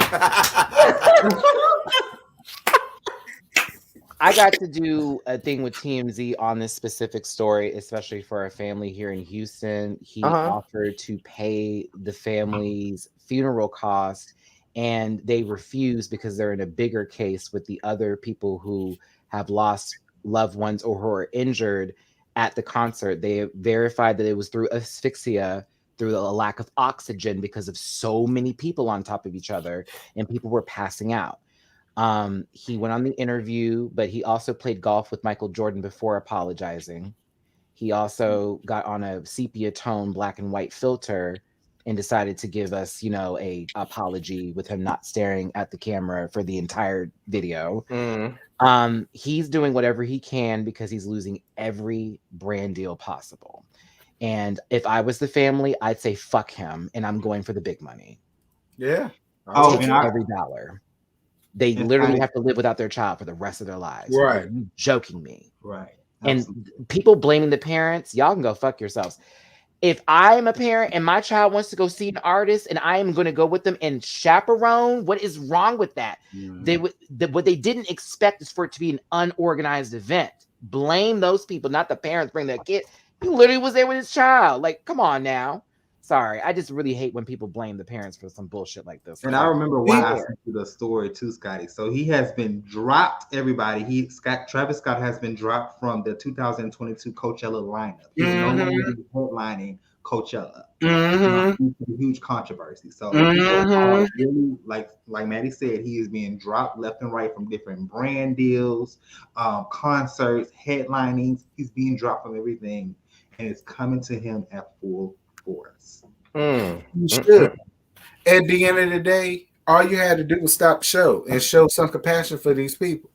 You kept going. You kept going. And I know you saw what was going on. I don't care what nobody say. At the point where people show videos of people coming on stage telling him to stop show, and you still sitting up there doing what you want to do, I don't have no sympathy for you. They had the cameraman who was told repeatedly. They had security that was told repeatedly. They had someone who get on the stage that was literally there to where Travis Scott even spoke to the man. Drake was performing. They were telling Drake what was going on. Didn't do anything. Kylie Jenner's walking the next day. He went on live. Oh man, just you could tell his ass was hungover, child. Oh man, he couldn't even come up with a good excuse of what the hell happened. He don't even remember what happened. He shouldn't have gone on that live. That should never have happened. He should never gotten on that live. I agree. He should have been that live. I said the same thing. I'm like, excuse me, you are married. I mean, you are with the Jenner. So, I mean, I'm pretty sure your PR is on point, sir. I'm just upset that he took something that is a Houston proud symbol. As a Houstonian, I'm pissed off about it. Where he took something like Astroworld, which has a name and reputation in the city, even though we don't have Six Flags anymore. That space, which is now a parking lot to like clubs and concerts or whatever, it still holds a specialness to us. Now there is literally dead bodies that have rested there. Right. Spot. And because Travis Scott used Houston as his balancing board for his music and popularity. That is where you're from. Like Beyonce does it too sometimes. But now you've taken something like this and you've really put a little stain on the city. And we're asking you to take responsibility and accountability for it. And now you don't want to, but you claim us so hard. I'm sorry. Like he makes me so angry. Like really angry. And I don't understand it. I just don't get why he's not I'm very empathetic, Scotty, Josiah T. So when people just sort of go whatever to stuff, I don't understand. Yeah, me too. Me too. Like, me too. All you had to do is think for 1 minute. Mm-hmm. What did I do? Am I wrong for this? Should I not have done that? Yeah. Everybody's whole argument is, what? That ain't his fault. He just the artist. He not responsible for nothing that go on over there. That's not his problem. You sensitive. I'm sensitive because people lost their lives. You're supposed to be sensitive about that. Girl, that is absolutely out of control for anyone to even place that kind of judgment and thinking. That is a fan who is no longer a fan. They're a worshiper. That is right. Worship. For you to love somebody so much that you will have lives sacrificed and not have them even take responsibility at the concert that they put together, boo-boo, with people that with their own vision of how they want to go. Thank you. That was literally him and a group of people, him included. Anika right here, T-Told in the Rage. Yes, like if you can't catch that, you don't need nothing. I don't know what to say. Listen, people pick and choose when it comes to who they go up for. They pick and choose when it comes to who they go up for. When they go up for who they go up for, they right. No matter how wrong they are, they right. Period. Point blank. And I get sad. Because even that's even why you know the justice system never gonna work. That's how you know the justice system will never work. Yeah. Because people will think whatever they feel like in that moment to justify the action at hand so that whatever they want happens. Ooh. Not us breaking the code. The Matrix is about to happen, y'all. No, all right. Well, next up is Jussie Smollett. We already know that he's guilty. They found him guilty of all of the charges or whatever. And you know, I did a live about this on my channel or whatever. I talked about it, and the people was upset with me, honey. They were saying that we need to stand by him because he's a black man, and because I'm gay, I definitely need to stand by him. Excuse me.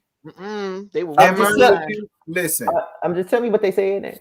If it was me, I would have his ass connected to old Sparky with a sponge in his mouth. Okay. Somebody needs to be made the example. So if it needs to be Miss Smollett, then it is what it is. Because in my opinion, you set us back. Now, if a real hate crime happens, especially around there, they ain't gonna believe us. They're not gonna believe that shit. They're gonna look back at you and how all of these resources you pulled for a whole stunt because you're a stunt queen. Like, I don't I love that you said exactly what I said on my channel. And on top of that, now you still have some people, you know, kind of somewhat defending Jussie Smollett. You have Tina Knowles saying if Jussie Smollett would get the same treatment as Central Park Karen, which is Amy Cooper. So you have some people that are actually still somewhat defending Jussie Smollett because he's a black man. Well, no, because he's a black man. Argue that point, but also say no because this is different in a whole nother level of profile for the person, power in terms of money, wealth, and presence in popularity, and also. At the same time, they should be in trouble too, and we recognize that, but we're also very clear of that. We just saw some young man murder someone and get away scot-free. Right. Just watch this white boy do that. So what did you think was going to happen to the light-skinned brother up here who lied about all these things happening to him at 2 a.m. going to Subway in Chicago in the coldest day? Coldest night of the year. He's going to bring up drugs, bathhouses, all that. He literally made a fool of himself. And so now 5 out of 6 counts you've lied on. That man put people's families in jeopardy of assault and all that kind of stuff. That would have gone on other people's records too. There's a lot more to this than just Jussie. There were other people that were involved in things he did where he fucked them up. Money was put into this. No. If anything, for Jussie, how I look at it, going to jail would be kind of like, okay, you're doing the most. Probation for a while, yes, I understand. And him paying a hefty ass fine, for sure. But the full bit of like, okay, yeah, he did lie. And it was a lie. And it went on for quite some time. And he almost got away with it too, if it wasn't for those crazy kids and that stupid dog. But you know.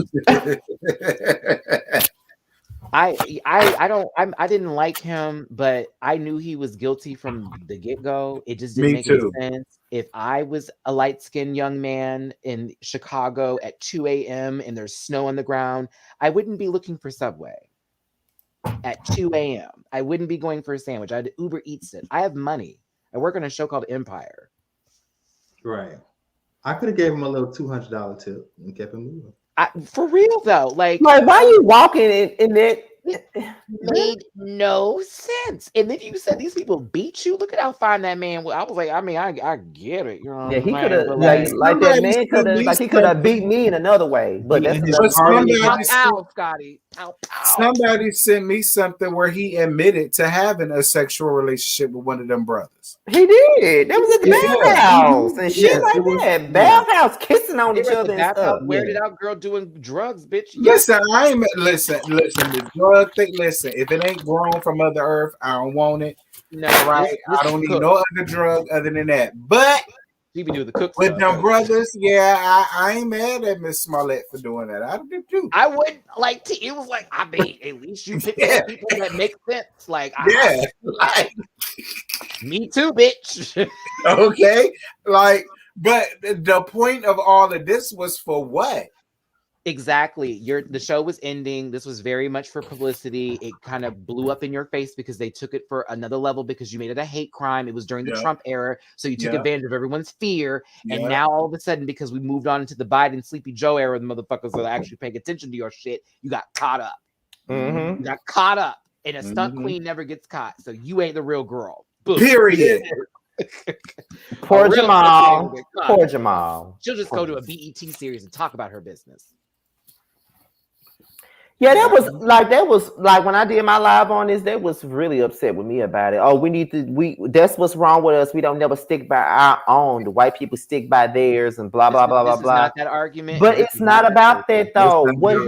It's the fact that people like me were defending Jussie up and down, like straight up defending him and believing him and shit like that until a lot of the details came out and it made me look at him sideways. So you expect me, someone who was defending him up and down, and to find out that he was guilty, you expect me to still stand beside him? You got me bent, because that's not gonna happen. I'm telling you, and again, say another young man or a young lady who identifies in the LGBTQI plus community is assaulted, and now they're trying to tell their story.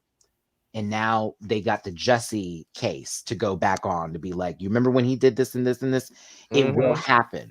It has happened, especially for people of color. It's going to happen. So yeah, you fucked up and you were trying to be that girl for us, but your yodeling goat ass fucked it up again, bitch. So I'm good on Just. I support him as a black man, as a gay man too, but I don't support what he did. Right. Period. I hold him accountable and responsible for his actions. That I'm going to do. I also hold Kyle Rittenhouse responsible for his actions, as well as George Zimmerman and anybody in the police officers that killed George Floyd. I hold them all responsible. Period. That's just where it's at. So, and Don Lemon, girl, child, look. Donna. I called him Don. Not Donna. I called him Don Lamon. He was Don Lamon in my shit. They were saying, who was Don Lamon? That bitch. The one with the that hair good from Judy. CNN. Okay, so what exactly did he do? What exactly did he do? Gave him information on the police knowing what he was doing and basically tipped him off. And that is not okay. It's not okay. And then goes up there and try to talk about, oh, I can't believe he would do something like this, in like blah blah blah. Yes, I'm like, so bitch, what are you talking about? He definitely fucked up there. I said you tipped him off, nigga. How you gonna get up here and try to act like you just so shocked to find this out and blah blah blah? I'm like, nah, don't do that. That's what you get. And now they're trying to get him fired. Andrew Cuomo and Don Lemon all in the same year. I said, this is insane. Like CNN, girl, after Trump let you.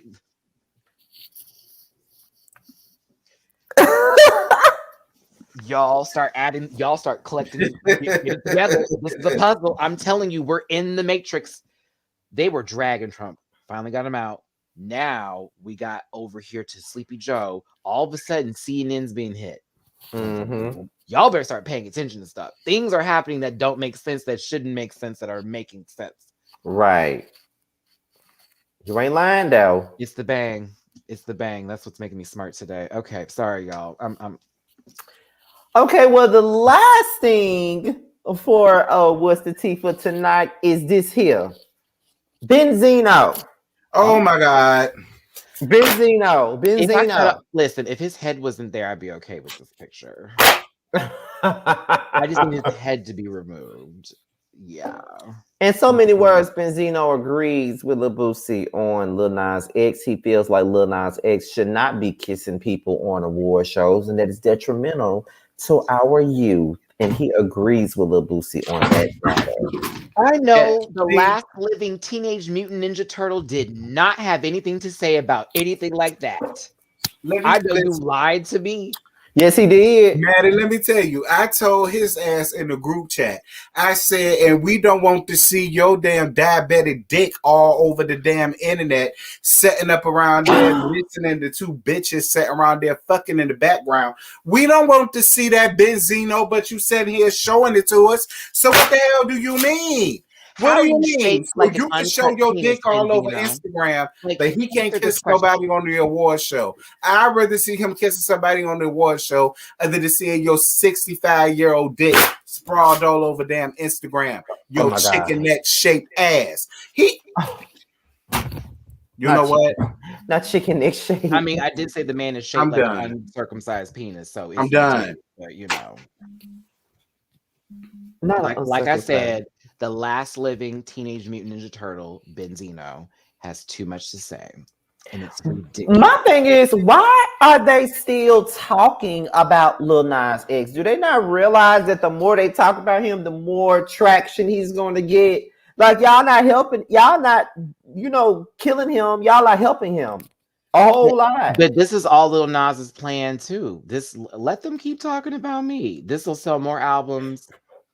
This actually would apply in this situation, Jussie, of people being, attacking somebody. Girl. You know what? Benzino looked like a swollen lymph node. Not a swollen lymph node. I just thought about it. Wait. Like, that just really made me upset. I'm look. Somebody said, well, hit them hypertension balls. You know what I think this is coming from? I remember back on season 1 of Love and Hip Hop Atlanta when everybody thought that he and Stevie were secret lovers. Because it just seemed like how he just went along with everything and he always was there and it was picking him up, blah, blah, blah. I remember seeing everybody reviews. A lot of them felt like they were dated. Maybe that's where that's coming from. I was one of them. See what I'm saying? Maybe somebody right now. Maybe that's what it is. He might be with somebody now.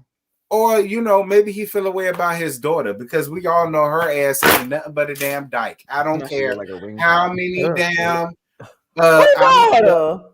Benzino daughter. Y'all ain't seen Coy? Benzino shaped like a tornado drill.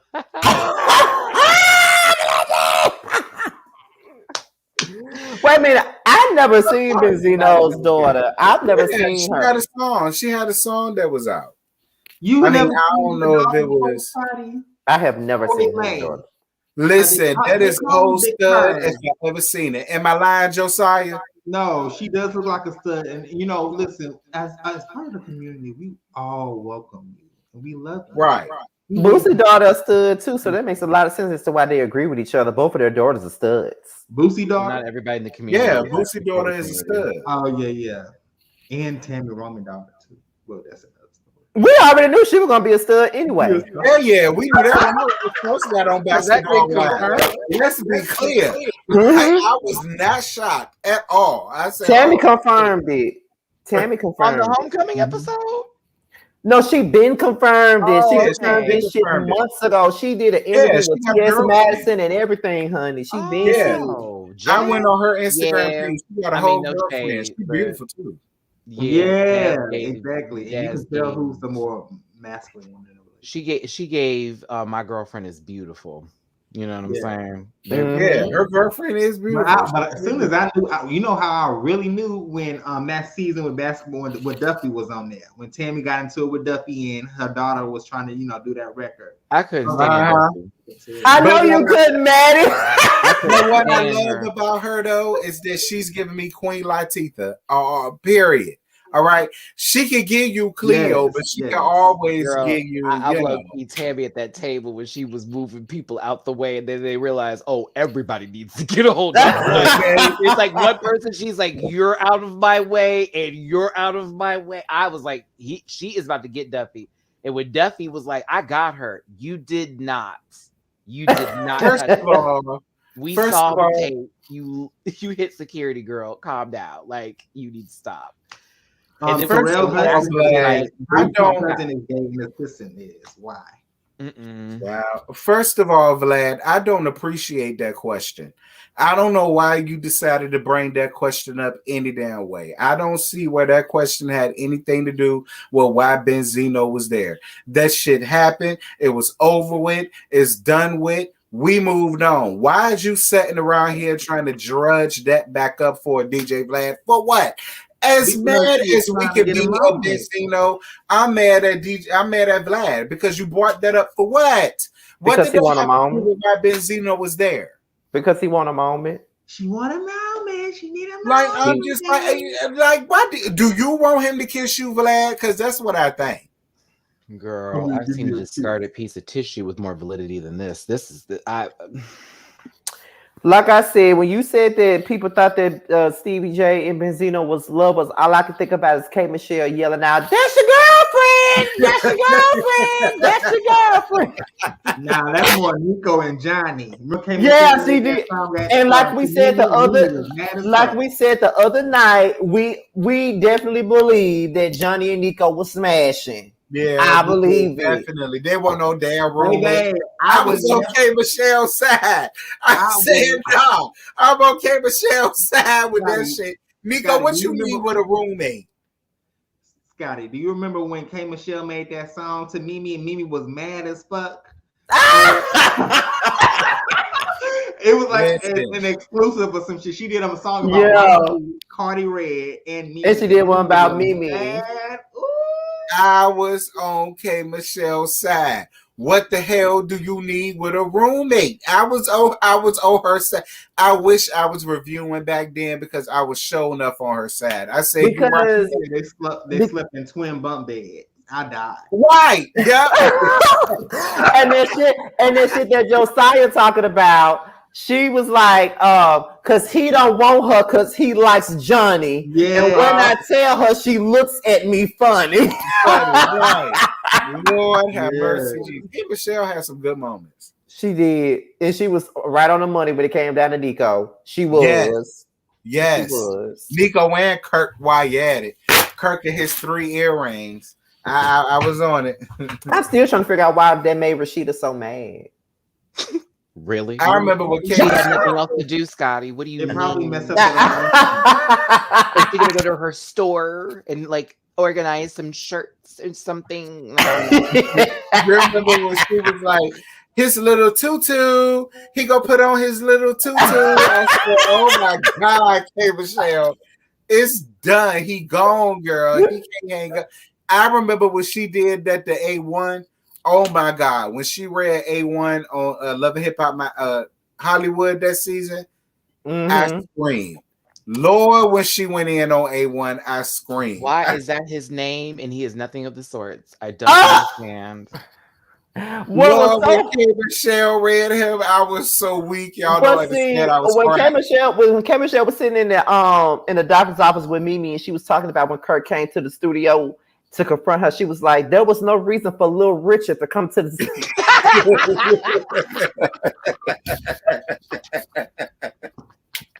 there was no reason for Little Richard to come see me at the studio. Right.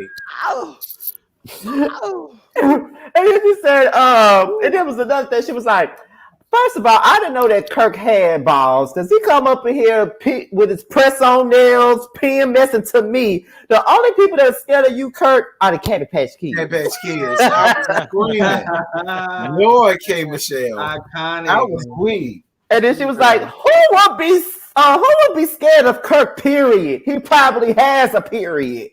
That was too funny to me. Good times, man. Good times. I'm sorry. I can't. Well, that time K. Michelle said about Rashida, she was like, she's a grandmother rapping about her legs to the moon. With the pins on? Not the pins. Well, those the good old days. That's when Love and Hip Hop was classic. Okay, I don't know what the fuck this shit is, but one looked like Chester Cheeto out of recovery. I have to stop. He do look like that man that be the little Cheeto that be eating the Cheetos. He do, but like out of recovery. He do. You know oh my God! I never would have thought about that until you fucking said that. So he be giving Chester Cheeto, but like it's been a rough one, and this is my 6-month chip.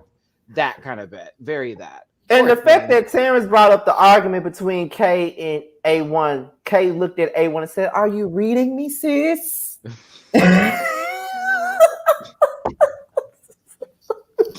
Michelle was reckless. Do you understand? Her mouth was fucking reckless. Okay. It was reckless. Okay. I didn't want to be on the other side of that because it's like, oh, I can see why they wanted to whoop her ass. Her mouth was fucking reckless. Okay. Kay's mouth was reckless. I see why they wanted to get up in her ass. The shit she would say, like, bruh. Look at Maddie. I'm like, she hangs around with too many gay men for these reads for me. Yes. I'm like, oh you my God. Me, sis? Are you reading me, sis? Oh my God. Listen, I was crying. Do you hear me? I was in here crying. I said, yes, get her ass. And then when A1 got in the truck to leave, she said, wash your dress, little Richard. Now you make me want to watch that season again. I was crying. Do y'all hear me? I was a series of Lord have mercy, that made that funny because it was just like, girl, he didn't know what he was going on. All right, here we go. Trying to fight Lyrica with her damn IV in her arm. Like, that was the funniest shit. Lyrica. I don't know why Lyrica tried to argue with Kay when she knows she can't. I got to listen to her mama's album.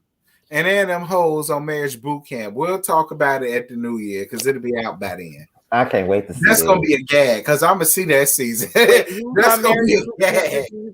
Yeah, it's gonna be K Michelle and her man. It's gonna be Lyrica and A1. It's gonna be Gangsta Boo and her man. And who else?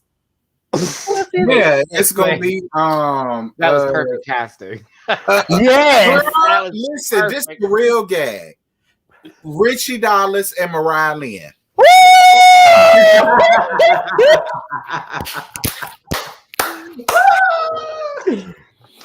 Thank you for shopping at Trader Joe's.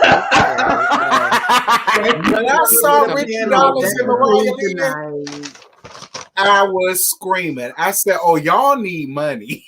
So y'all bills like acquaintances, co-workers, like nah, they on Marriage Boot Camp. Apparently they was together. I don't know. But I asked Scotty, but Scotty was the one who said he was flirting with Erica Mena on the Hip Hop Family Reunion. Kissing her. Yes, he literally was kissing on her neck and shit and like flirting and stuff like that.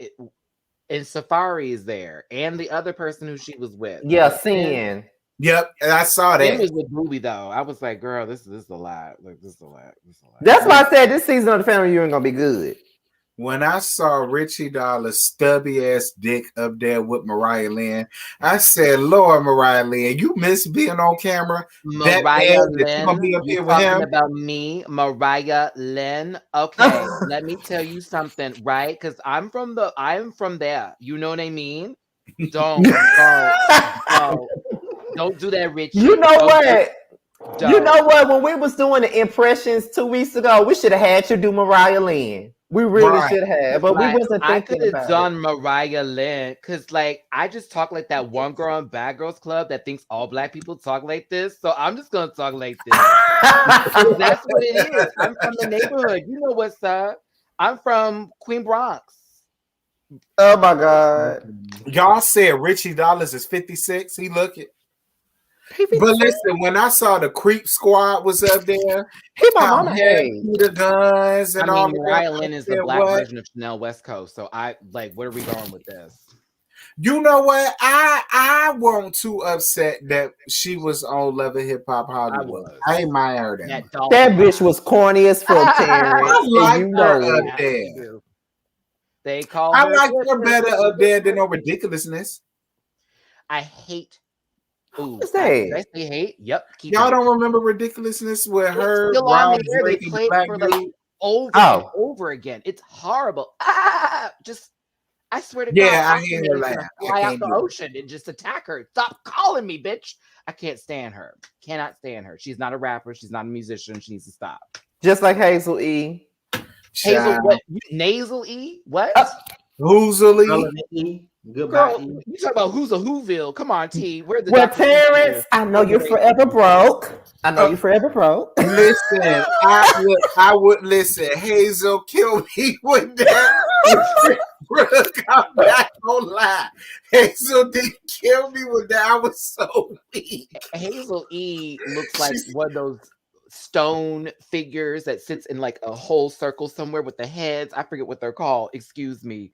Yes, nasally. I meant it too. God damn it. Because it was the way she said it. She said, well, I know you're forever broke.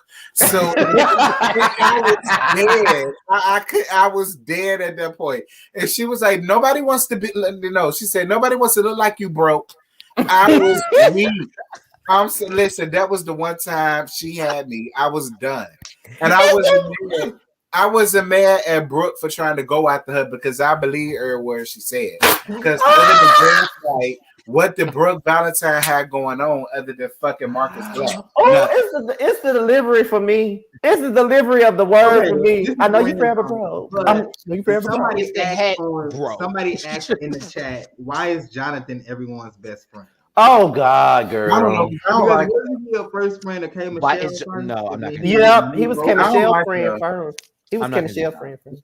I stopped dealing with Jonathan after the last season of Love and Hip Hop New York. I ain't see it for her because she messy. She being all of the girl business and then want to play victim, and it's like, girl, stop. It was the grinder date situation thing that happened at the dinner table for me with Jonathan that I could never look at him the same again. I said, girl, you went on national television, had an argument about Grindr at a restaurant. I remember that. I would literally lost it in the restaurant over it. And I thought to myself, she's a great actress. Bravo. I swear. Cute though. He followed me on Instagram, by the way. I don't know why, but he did. He followed me and unfollowed me. I can never be friends with somebody who hop around. I probably said something fucking God. It's okay. Absolutely not. It happens all the time. But you know what? I was just talking about the people that got me blocked, or the celebrities that got me blocked on Twitter. Because Ra Ali got me blocked. Of course, you read her ass. Oh my God. I remember those reads. Was it Ra?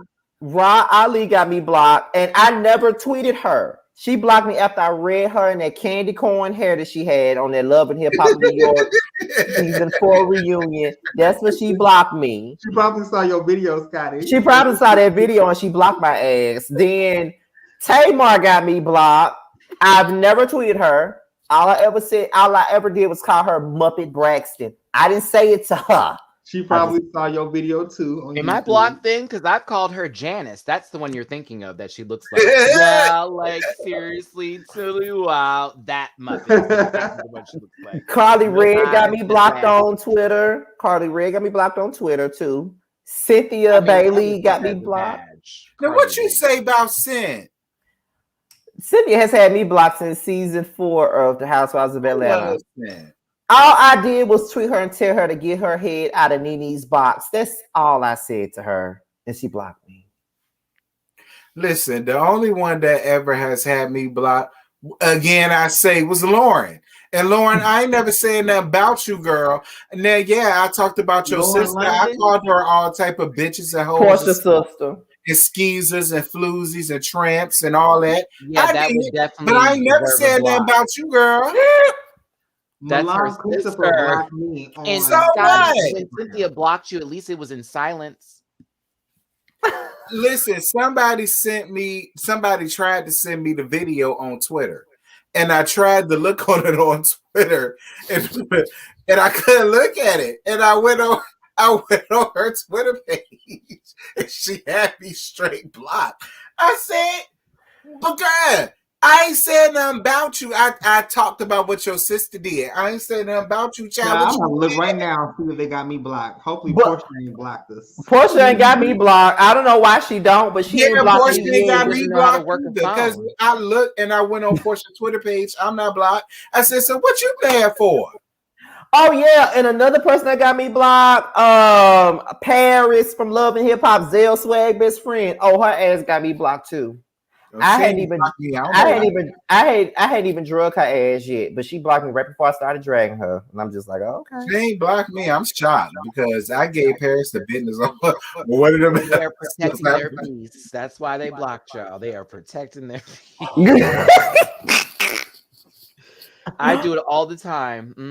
When I see someone tell me to go, protecting my peace. So Keisha Cole got me blocked too, and I ain't do nothing to her. What's wrong with that? Everybody. I love Keish. What are you missing out on, Scotty? The fish plate sale? Like, what are you missing out on? Can you tell me that when her next country gravy dinner's gonna be? Get the fuck out of here. What is she selling? She blocked me on Twitter. I didn't do nothing to her. I did nothing at all. And this during the time where her song Trust and Believe was out, and that was my song. And I'm like, why am I? But you know what's funny? Too much trust in it, and believe me, she blocked you. Don't nobody from Love and Marriage Huntsville got me blocked, and I'm shocked. Me too. I'm real shocked. I went on all days to see if I was blocked, and I'm not. Because they asked us to watch these fucking videos. Yeah, they really do. I know they be watching. I said, oh. What? I knew they watched it then from the moment Amara La Negra came in my DMs after I was dragging the shit out of Prima Donna, and she came in and said, I just can't help but love you. See, you only loving me because I'm dragging Prima Donna. You don't realize I just drug your ass earlier this season. Okay, girl. Wait a minute. Wait. Retweet in the share, Scotty. That's all you tell them. Thank you. Look, somebody said Paris blocked me because I said she was shaped like a smart water bottle and her bra was covering that big roll on her back. And you wonder why she blocked you. It's the fact that I know the smart water bottle.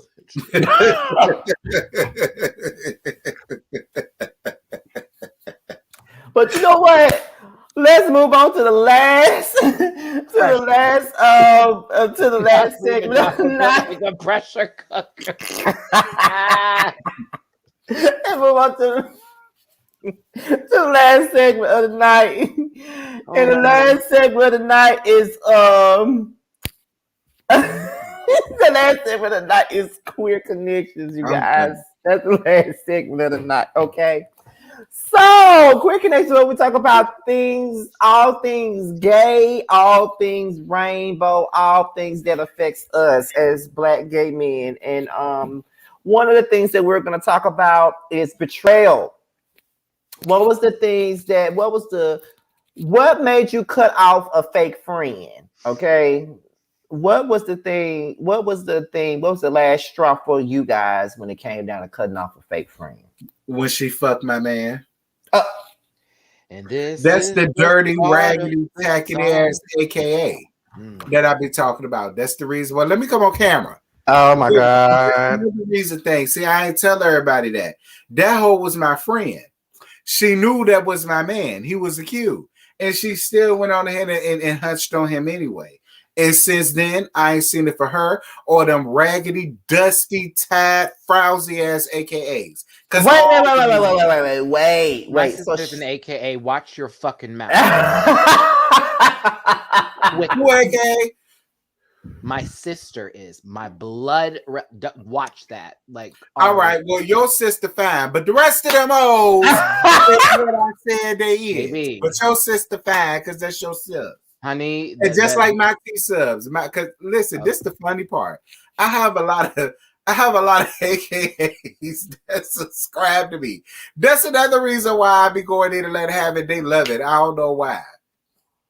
Listen, so she knew there was somebody he was fucking with, and she still she knew that was my man, and she still went on ahead and had him anyway. He left me for her, and he gave her ass crabs. That's what she get. That's why whenever I go home and I see her, I call her Krabby Patty. I've been calling her. She's still Krabby Patty. So she kind of did me a favor, but it's the principle. No, it's the principle. How did we get here? How did I get into a Krusty Krab and talk to Squidward in order to Krabby Patty today? How we get there? Because that's what happened. It's a true story. I swear to God. Well, I swear on everything I love. God, but Lord. So I do appreciate her because she saved me from that bullet and from jail because I would have killed him if he gave me anything. Oh my God. But it's still the principle. Ever since then, I ain't seen it. I ever since, I ain't seen it for him. Ever since then, I ain't seen it for none of them other than your sister, because that's your sis. That's right. And my T subs, the N squad that are AKAs, they cool people. Because baby, I'll drop an Advil on your head over my sister. Okay, but like what's down like Melody? Nah, nope. Okay, I'm just trying to figure it out. So she knew that was your piece, and she still messed with him. Cause he's a cute dog. I don't blame her. Like, I be here cute. What you mean? Like, I don't blame her. But I do blame her because you know that's my man and we friends. Nah, you don't do that with him. Mess with my man. Right. This is terrible. And then 2 weeks after that, she was itchy as a hell for 3 weeks. That's what you get. Oh. I've been calling her Krabby Patty ever since then. That's what you get. I appreciate you. But that's what you get. Thank you for being the sacrificial lamb, but still. Nobody better always get wetter under the sea. Okay. So for everybody that want to know why I just don't see it for AKAs or why I give them the business, that's why. Because one of them stole my man. Well, you can't blame it on all the AKAs, Terrence. Too bad. No, I don't trust none of them. I never leave none of them around my man. Not even Maddie's sister. Nope. She can't be around. No man. My sister has a man and they are perfectly fine. Got a niece. Trust me. She ain't one none of yours. It's okay. Yeah, well. I guess. Especially if she find out that she'd be like, nah, I'm good. No, thanks. No. Look at Cameron. Cameron said, "Now we finally got the reason because this is the AKA. He just like you, my sister, AKA. Okay, well I ain't talked about your sister. I'm talking about the one I'm talking about. She's associated with the chapter, so therefore I'm gonna go woo woo woo because you hit a dog and I felt the bullet. So bye." And they all follow my channel. I love them to death, though. I really do. That's why I be messing with them. Okay, so Josiah, what was the thing that made you cut off a friend? Oh God. It's about to be a long story. I'm glad I lit my blunt, girl. Ooh.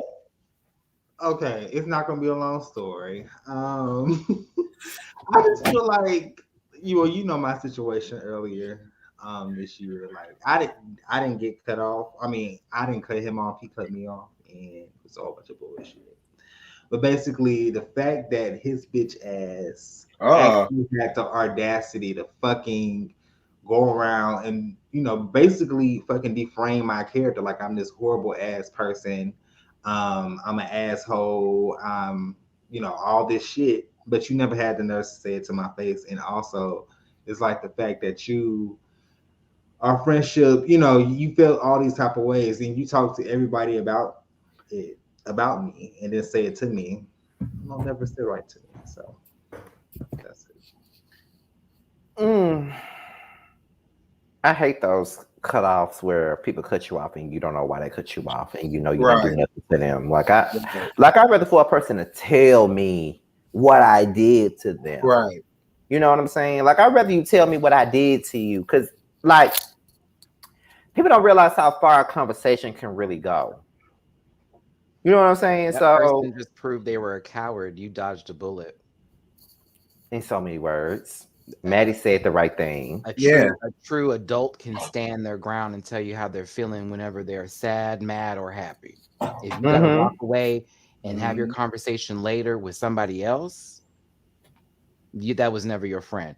And that's to my point, which is if you in my face keep keying, and then I find out you talking shit behind my back and you still come up in my face, Kikian, you are not my friend. You are my enemy. Do you know this situation? I should confide in you and it go nowhere. Because when you tell me something, it stays here. But once I find out, and it's happened before, where someone is taking things I've said, misconstrued, or talk just badly about me. I thought they were my friend and supporting me. Oh, yeah, bitch. I have squared up with somebody in the street over shit like that before. And I've also dropped people off and just not had nothing to do with them. I can't do that. My friends, I trusted. And if I can't trust you, you ain't my friend. I consider this person as a close friend for many years. The fact that I guess he dropped me back in, I believe, late May, early June. And, we never had a conversation on why he decided to cut me off, which was fine. But I thought we was good in our friendship. I was literally blindsided, and I didn't get all the tea until a mutual friend called me and told me everything that he said about me, and two friends called me, maybe like about 3-4 months later. And to this day, we still have not had no type of conversation on what the hell happened. But yes, still, we have two mutual huge friend groups. So when we're in that same mutual group, you smile in my face, hey, beautiful.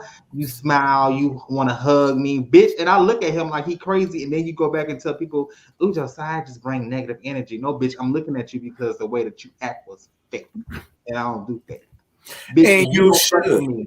If you do not fuck with me and we're not friends and you cut me off and you dog me behind my back, what makes you think I want to smile in your face and keep with you? Hey, no. Let me tell you something. Top of upstairs. Josiah, I'm on your side. We all too grown for that. We're too grown to be sitting around here having fake friends in our circle. That's shit we did in high school.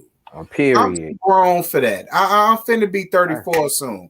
I don't need no fakeness in my friend group. If you're my friend, you're my friend. And if you ain't, you ain't. I'm not begging nobody to be here. And also, it's the expectations as a friend that need to be established so that way no one is misunderstanding when someone is upset about something, because by setting those expectations, your friend already knows what's up with you. That's why you got people who, I know Jamar. I know what to expect and what not. I am never confused by that man. You feel what I'm saying? Period. Getting no Scotty, getting no society as well. It's starting to get there. There are few people I got where I'm like, Mimi Cherry is one of them. I know when she's hot and when she's cold. I call her every other day. Trust, I know when she's not happy or when I've messed up or when we need to talk about something. And then also they reach out. Okay, can we talk about this thing that happened? You said something that I don't know if I was just tripping. Oh, you was tripping. You know what I mean? Like, talk about that. But your friend decided to just ghost you, but still be a part of a group setting is a setup for you to be coming off as a negative person. I would implore you, Josiah, to continue on with whatever you're doing. At the same time, if that person does speak to you, I'm afraid you need to give what is being given. Yeah. Because what he is doing is he's planting seeds to get you to start speaking your truth. So that way it gets back to him that you are talking about him. Right. It's a trap and all punks do it. Okay. Right. And I've already seen him just from you doing the voice. I'm like, it's a punk. Got it. Cool. That's what the fuck girls do. Like, they set up game to run game so they have something to talk about. This is literally what it sounds like. She don't have nothing to do. And if she don't like it, no, when I tell you that fucked me up so mentally and so bad, because it just made me, and then a situation that happened with a fellow person earlier this year, Scotty already know about it. You know, it just made me just really look at people like, damn, like, are these people really my friends? You know what I'm saying? Like it, and this is me being very transparent. It made me fall back on a lot of people and a lot of shit. People like, Josiah, why you don't post on your Instagram no more? I said, because I had to get my shit together because y'all done fucked me up mentally. You know what I'm saying? And I had to get in therapy, get healed for that, get work on that and all that stuff. But it really did fuck me up so bad. Listen, baby, you know I understand you. I lost a friend that I had for 14 years. This year, just 2 months ago, lost them because they decided they wanted to fight me at a restaurant at brunch because I wasn't giving them enough attention. And because I had turned my head to the side this way, I was rolling my eyes at him, even though I wasn't. Okay. And they were drunk. But they spoke a lot of shit that they never said to me in that state where I knew it was things they wanted to get off their chest with me. And every moment they said, I'm going to fight you, I'm going to fight you. I said, I'm not even going to do that to you. One, I'm in public and I had a show to do right after that. So I had to get back to the panel. But I let that friendship go that day, Josiah, because Soulful Dog, you were in that live when that happened, because that baby 5'5" trying to get up in here and swing on me. Girl, I sat down and crossed my legs and said, I wish you would. With my friend Jeff, who you met, Josiah, he was at the table. And he was sitting there just looking at my friend. We all knew him like, what is happening here? But it was that day I said, that's it. Because if you're my friend, you would never raise up on me for any reason. We can talk about it. And I asked him, what's the issue? You know what you're doing. What is knowing? Tell me what I did. You did this. I didn't do that. This is what I was doing it for. That's not what I saw. Perceptions. And that was the issue because he told my homegirl, like, oh, Josiah should know the issue. No, I don't, bitch. If you do not tell me directly, if he can't communicate it, it's not real. I'm just being if honest. I'm sorry. Communicate it's not real. Yes, thank you. You should be able to tell your story every time the same way. This is, and that's exactly what I'm saying. That's what I don't like about people. Like, I do not like it if I have a friendship or a rapport with anyone and they don't tell me what their issue is with me. Like, if you have an issue with me, tell me. Mm-hmm. I don't have an issue with, taking accountability if I did something wrong, because I know how I can come off. I'm an Aquarius. I'm very cold. So a lot of the times I can be very aloof. I can come off shady, and I'm not even trying to come off shady, but sometimes I can say things and it can come across that way. But if you don't know me, then of course you're going to think that I'm being shady. So, for me, it's like, if I don't know, I don't know. But you the thing is, assumptions are easier than answers for people to take, because assumptions can be made up by you. So I can assume those things and create that narrative that fits better for me and how I'm feeling to nourish this foolishness, versus picking up the phone and getting the answer that you're actually scared to get because you need to say what you need to say. Right. I hate calling people and being wrong, but I have to call them because that is how am I going to grow? I knew I said some fucked up shit the other day and I felt it in your tone. What happened? And let me take accountability for that situation. Or other times, I said the way I said it with that tone on purpose, so you would know how I felt. And you can tell me how you feel about it too. And I'll apologize for the tone, but that's why it came. That's why it was here. It won't happen again. Let's not get there again. But we got to communicate. And that's the problem with folks today, and why a lot of these people are all over the place with their way of thinking, because they assume they have the answers, but you didn't ask nobody. You didn't ask me. You didn't tell me. You didn't do anything. And so you can tell when a person's energy towards you changes, because it's like you can see the shady shit they say, the shady shit they do, and you be like, okay, this bitch being shady. I don't like that attitude change up, and I be noticing that sometimes too. And then someone tries to throw that, what are you talking about? And it's like, oh my God, that irks did me. A, B, C, D, E, F, G. Like, I can't make that up. And now you're trying to make it seem like I'm developing an issue when there is already an issue that you just don't want to talk about because you feel this is the right way to go. Deflecting. So I'm looking at Cameron's point here too. You should never have a friend who is always looking for an issue with you. Correct. But there's also those friends who, don't want to deal with the things that they're placing out, stating that the person who's having an issue is the one with the issue, but you're the one causing the issue. So there's levels to that. It's just why we talk in the first place. Tell me what the issue is. All that other stuff. A lot of times we can let things go in 24 hours, and therefore we didn't even need to address that to that person because it's not that big of a deal. But a lot of people don't have time to process that. I am really enjoying therapy, y'all. I'm sorry. I like my therapist. She's fabulous. Like we talk, and it's interesting. Gaslighting is a word, Shauna. I like that you use that, because that is what people have been doing lately a lot, and we're finding that to be the case. People really like to spark a fight. People really like to get you going. Like here you say, Scotty, at the grocery store, it was da da da da da on da da da da da. I just told you. No, she gonna keep going because she right. You're not right. Can't happen. I'm gonna say some things. I'm gonna get T to get mad at me and say this bitch over here. Da da da da da da da. I'm gonna talk to Josiah. Girl, she's always bringing negative energy my way. She's talking to all these people, lighting flames up, doing all this mess, setting you up. I don't think so. Catch the horse first, girl. Don't make her into glue. I do not respect people that gaslight. Oh my God, I hate that shit. Like, don't sit up here and try to play me like I'm crazy.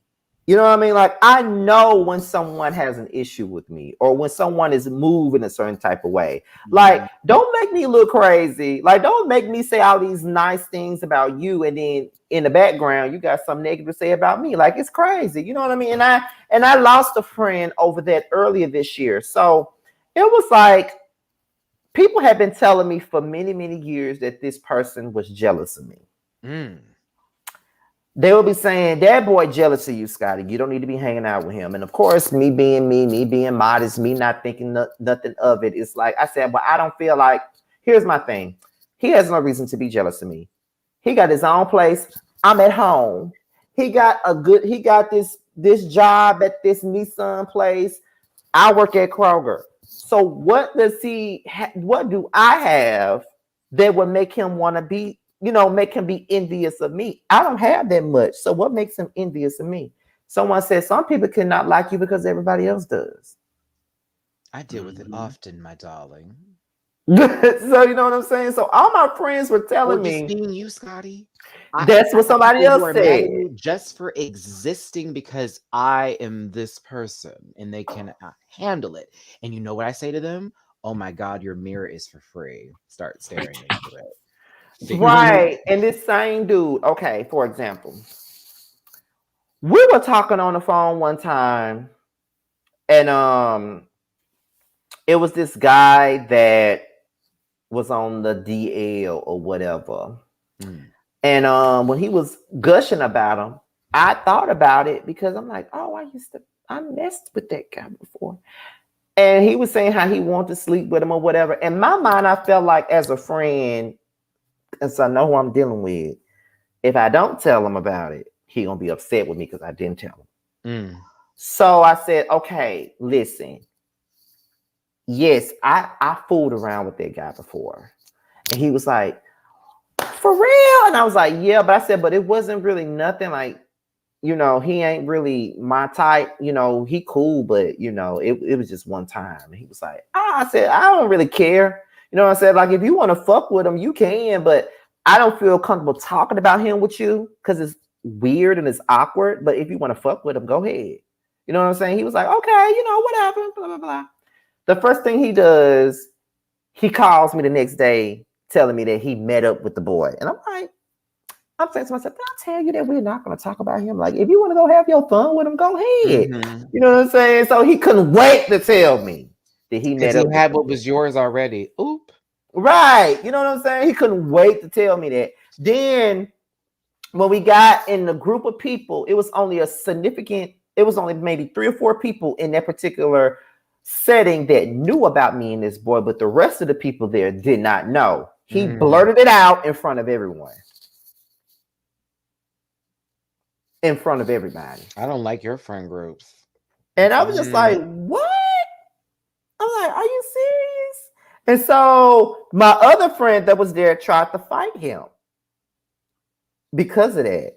Was this a Circle Atlanta? Yeah. No, it was like we was getting ready to go out of town one day, and then that was the night before, and the guy that blurted it out, he wasn't going with us, but he was just there to chill out with us, the night before, and he just decided to blurt it out that I fooled around with the boy. I'm just like, what made you think I wanted everybody to know about this?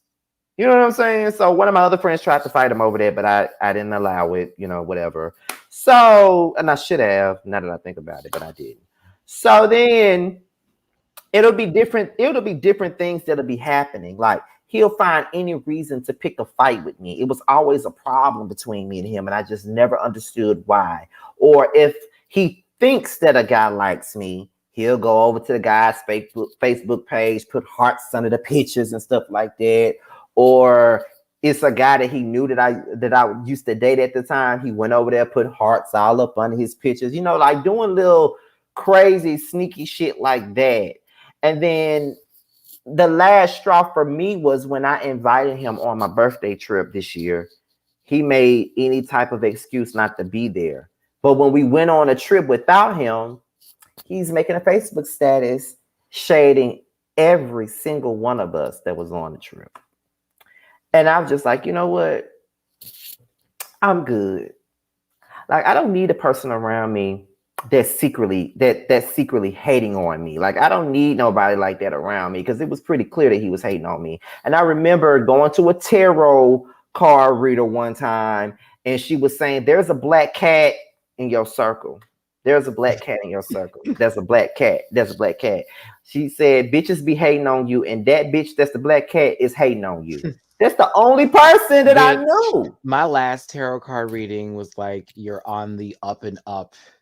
It was literally, if you give up now, it will all be for nothing. And I was like, what does that mean? Right. Don't you like am I going to be in a new house tomorrow? Because that'd be fabulous. You know what I'm saying? I was like, fuck. I was like, let me get back to God because you messing with me. It's the devil. I was like, I gotta go.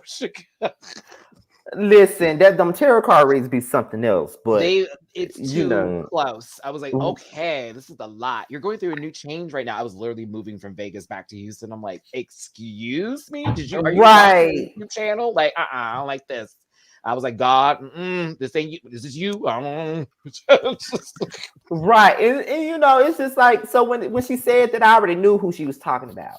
And then we had went to Atlanta. That was that year that Jamar went. This was before Jamar moved to Atlanta. That was in last November. Jamar and I went to the G Status reunion. I was there with that guy because it was his birthday.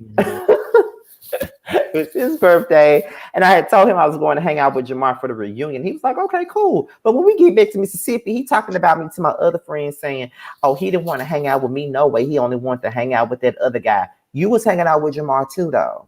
Jamar went to the club with us. Jamar stayed in the room with me. He was hanging out with us. You know what I mean? So what made you think that I wanted to ditch you for Jamar? Jamar hung out with going us. On. That is all this story is telling me. Yeah, and on top of that, he tried to go back. When we got back to Mississippi, he was talking about me to other friends, saying when we went to Atlanta, he didn't even give me money for gas. He didn't do this. He didn't do that. So I told my friend, I said, what he didn't tell you was, before we even left Mississippi ground, I asked him, I said, do you need me to give you gas money? Because at the end of the day, anytime I go on a trip, a lot of folks say, oh, I don't need you to do this. I don't need you to do that. So I'm asking you now, do you need me to give you anything? He said, I don't need no gas money from you. Okay. But why you tell my friend that I didn't give you anything, but when we got back to Mississippi, I gave you gas money. And on top of that, when we were in Atlanta, I paid for every Lyft or Uber that we got on. Trying to make me look like I needed him for something. Bitch, I came to Atlanta with $3,000. I had money. I didn't need you for anything. Right. Period. I didn't need you for nothing. So it's like people, all I kept thinking about at the time when I blocked him, because once I blocked him on Facebook and Snapchat and Instagram and on my phone, that was it for me. Because I was like, everybody kept telling me that he was a hater. And I just don't be believing that people be hating on me and shit like that. But I saw it, but I just didn't want to believe it. You know what I'm saying? So I had to cut him off. I'm glad that was able to see the other side, you know what I'm saying? Because he was giving you all the signs. It's like he the type of person that's like, you know what I'm saying? Like, it's like, is that what a friend does? You know what I'm saying? Like, do a friend do that? Because I'll never do that to him. Like, would a friend do that to you? You know what I'm saying? And I remember telling Jamar about it. He was like, oh, that girl was not your friend. I could tell that girl wasn't your friend. Jamar told me, like, that girl ain't your friend.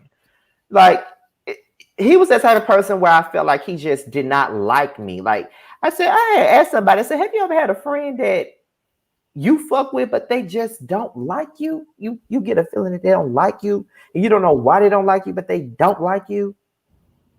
And he didn't really like me. That's just what it was, child. What a poor, unfortunate soul.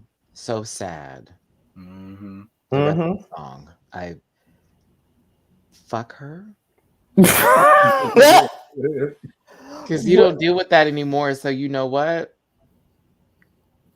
Living your life like it's, I don't know, golden, silver, platinum, and not copper over there. Not with that. Not with that fireplace I see over there.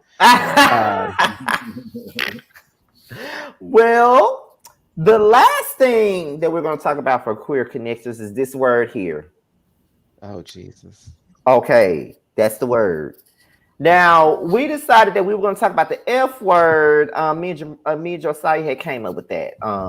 I guess, well, Jamar brought that up because Cash De Niro called Tevin the F word. So, have you ever been a type of person that, being that we're all gay, Do you guys use that F word like black people use the word nigga? Do y'all use that word when y'all talking to other gay guys? I actually don't, because I have been called that word in middle school, which was very triggering. So I tend to never really use that word unless I'm like at my last resort and has to use it. But I have been called that by straight black men, well, quote unquote straight black men, because it's the same person named Andre Brown on the Real World. But I went to school with that drag me and called me an F word, but now look at him. But anyways, I just don't really use that word like that. I'm sorry. I know I'm a mess. Y'all know I'm a mess. My bad. You really called him out. You really called him out, child. Terrence, Maddie, do y'all use that word? Ooh. I am going to plead the fifth. What does that word actually mean? Do we know what it means? It means the end of a cigarette. But in the dictionary, it's also, they put it as a slur for a homosexual male or whatever.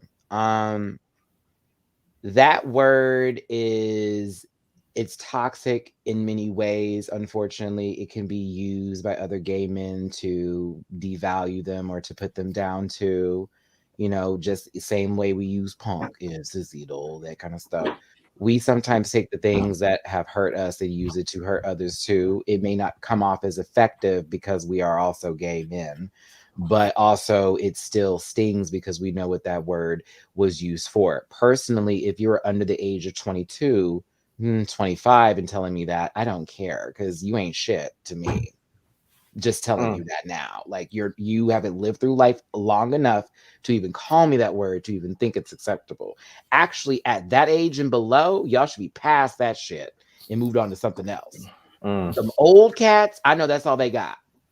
So I can't expect any different. My father, unfortunately, still uses that word and slips it up when he's angry at anything. It doesn't even matter what it is. It could be anything. He's called a woman the FAG before, and I was like, what? But like, that is unfortunately one of his go-to. I know how to hit him where it hurts, and I can say 3 things to him that'll make him lose his mind. So I know my ammo too. But as an adult, it doesn't affect me as much. However, I still remember how much it did, and that I don't let go, because that was a tough time being young and a kid, and you're getting that word thrown at you, and you have to depend on other people still, and you're not there just yet. As an adult, I'm gonna be like T and run somebody over. Oops, I missed her. I didn't know she was there. Well, you know what? I remember when my now ex-stepfather called me the F word.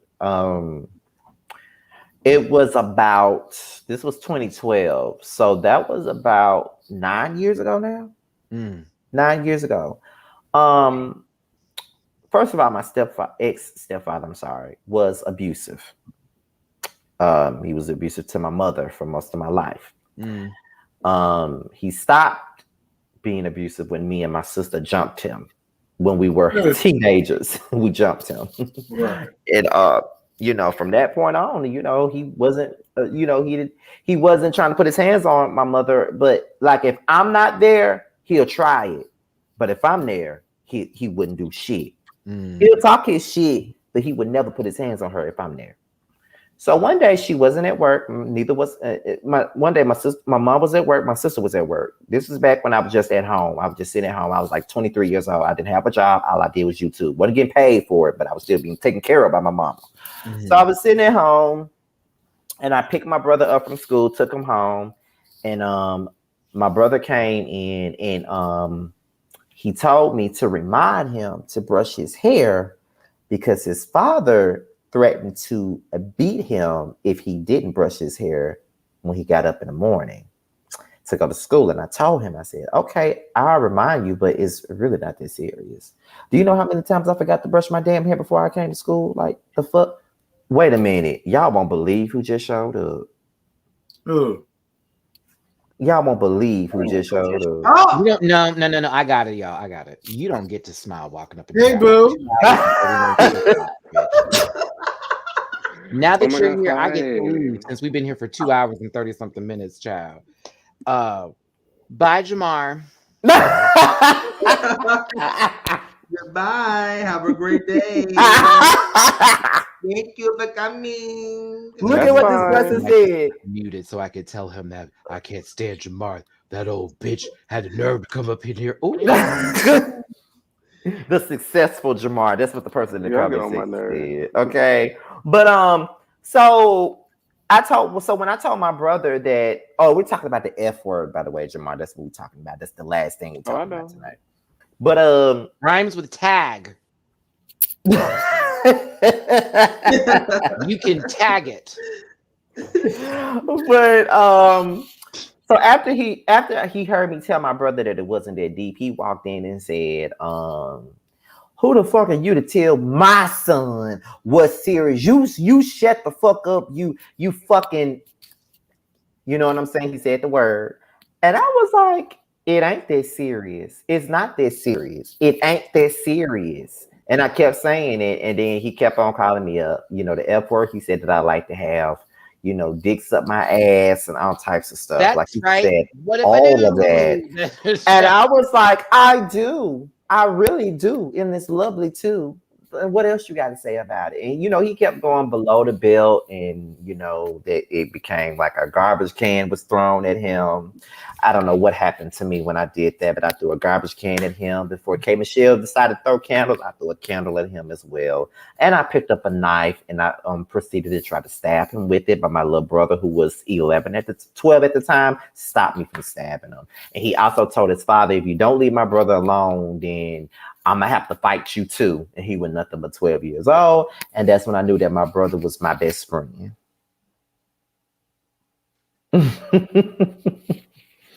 So yes, my stepfather called me the F word, and he almost got killed that day. Yeah, Shit. just to me, like based on family members and just people like in the school and stuff calling me that, I don't really take that word too lightly. I guess it will always trigger me. But as I grow older, I'm just like, you know what? It is what it is. You know what I'm saying? Like, you are who you are. However, I don't let things get to me like how I used to let it get to me. You are in control of what you allow and how you respond to certain things. And now in this day and age, I won't even respond. Somebody asked me, what did my mother say? My mother didn't know for over a year. I didn't even tell her about it. And when I did tell her about it, she lost her fucking mind. I can tell you that much. And that was the beginning of the end right there. She lost. Play about her cubs now. She did. Especially if you ain't the actual daddy. Listen, okay. And now my brother does not fuck with him. And that's his father, not mine, not my sister's, but his father. My brother does not fuck with him at all. Is it worth it? So, Jamar, since you're here, what was your experience with this word? Have you ever been called that word? Talk about this OnlyFans comment that got posted up in this chat. What OnlyFans comment? What OnlyFans comment? Somebody said they saw you on someone's OnlyFans. So who?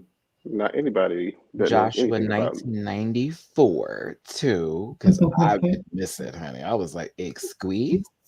So anybody that knows anything about me knows that is false, fallacy, and fairy tale. Not false, right. fallacy. If I see a gray contact lens in the video, girl, I know it's you. There are many a girls that may look like me. Now wait a minute. They could never. But no, I have never, to my knowledge, real quick, to my knowledge, been directly called the F word.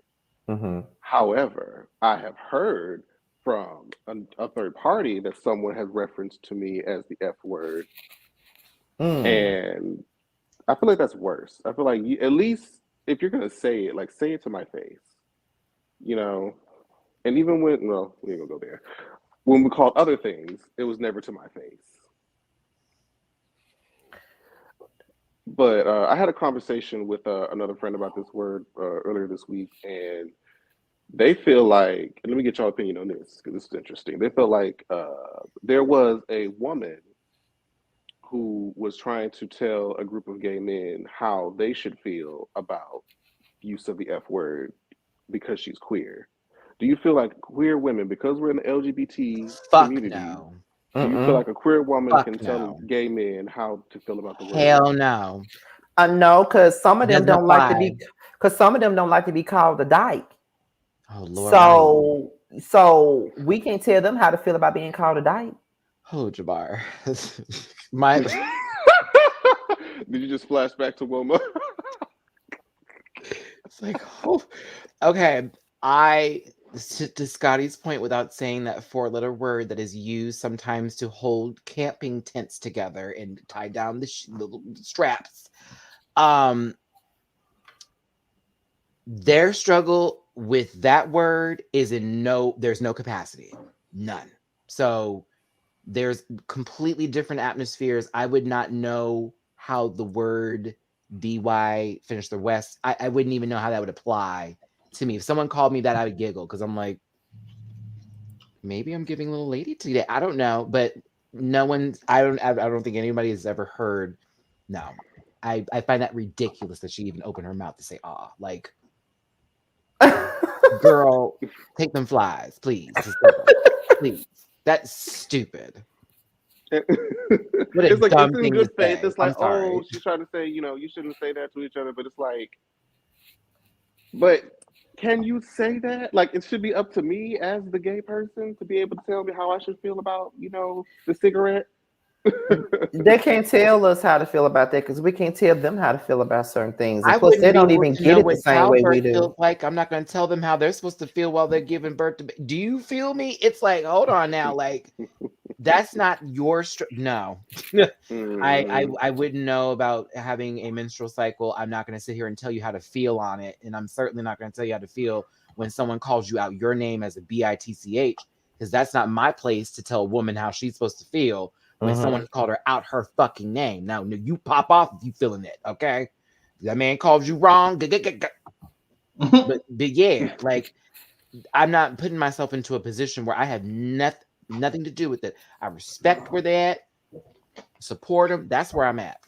But as far as you telling me how to feel about someone calling me a no, you can't tell me how to feel about that, period. You cannot. Okay. You can't speak on my existence. You cannot. I won't speak on yours. You won't speak on mine. And a secondary question I thought about is, do you feel like that word could ever be somewhat taken aback or turned into a term of endearment the way that, NIGGA has? Like, it hasn't been, though. culture? NIGGA hasn't been, unfortunately. It was masked in that sort of regards until people started bringing it back up again. So, no, it's still considered, because especially if people of non-color and black, actually, especially people who aren't black, use that word, it's still done disrespectfully. So, no. And F, where I would love to know how we're going to change that one up. I'm just thinking, like, could we imagine a world where, like, maybe LGBT rappers would use it so frequently the way that, like, male rappers use the N-word? Yeah. Like, could that seem like a fallible, world we could ever live in? We can ask Lil Nas X to make a song called that and write about, the water bug that is Boosie, and then we'll be fine. But that could work. I wouldn't mind if Lil Nas X wrote a song called it.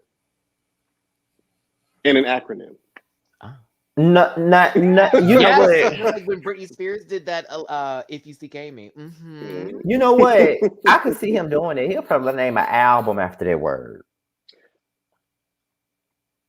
I could see him doing that would be bold. That would be. He already was butt naked on his first album, Jamar. That I can see. I'm like, and he had a full visual album of him having it with this man in his locker room, all over the place.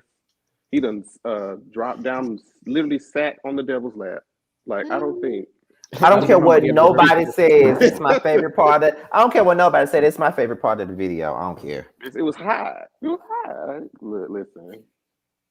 That's just like when a woman gets upset about, like, me and Terrence get this a lot. When we say the B word, women be mad about it. Like they be completely upset because we're gay men that's calling a woman a bitch, but they call themselves a bitch. So do you think that we have a right to be like, well, y'all call yourselves a bitch? So See, what? Swell, hold on here, Swell. Listen, people, the word bitch all the time. It's just a word. Responding to it makes it an insult. If the intention was to insult someone, it is an insult. Right. If you Not point how and someone yell at me responds to it. and say Intention is where the crime lies, not how the victim responds to it. Like, I'm just saying, you know what I mean? Like, you can't blame someone for being upset at a word when it hurts their feelings, because not everybody should take the same. We don't all have to think the same. Just so we're clear here. And everybody's not dealing with the same stuff, so things could be triggerable. Like, imagine if someone who literally was held captive for years by some crazy man was used for all this kind of stuff. Say she's back in reality and the word bitch is a trigger for her and someone calls her that.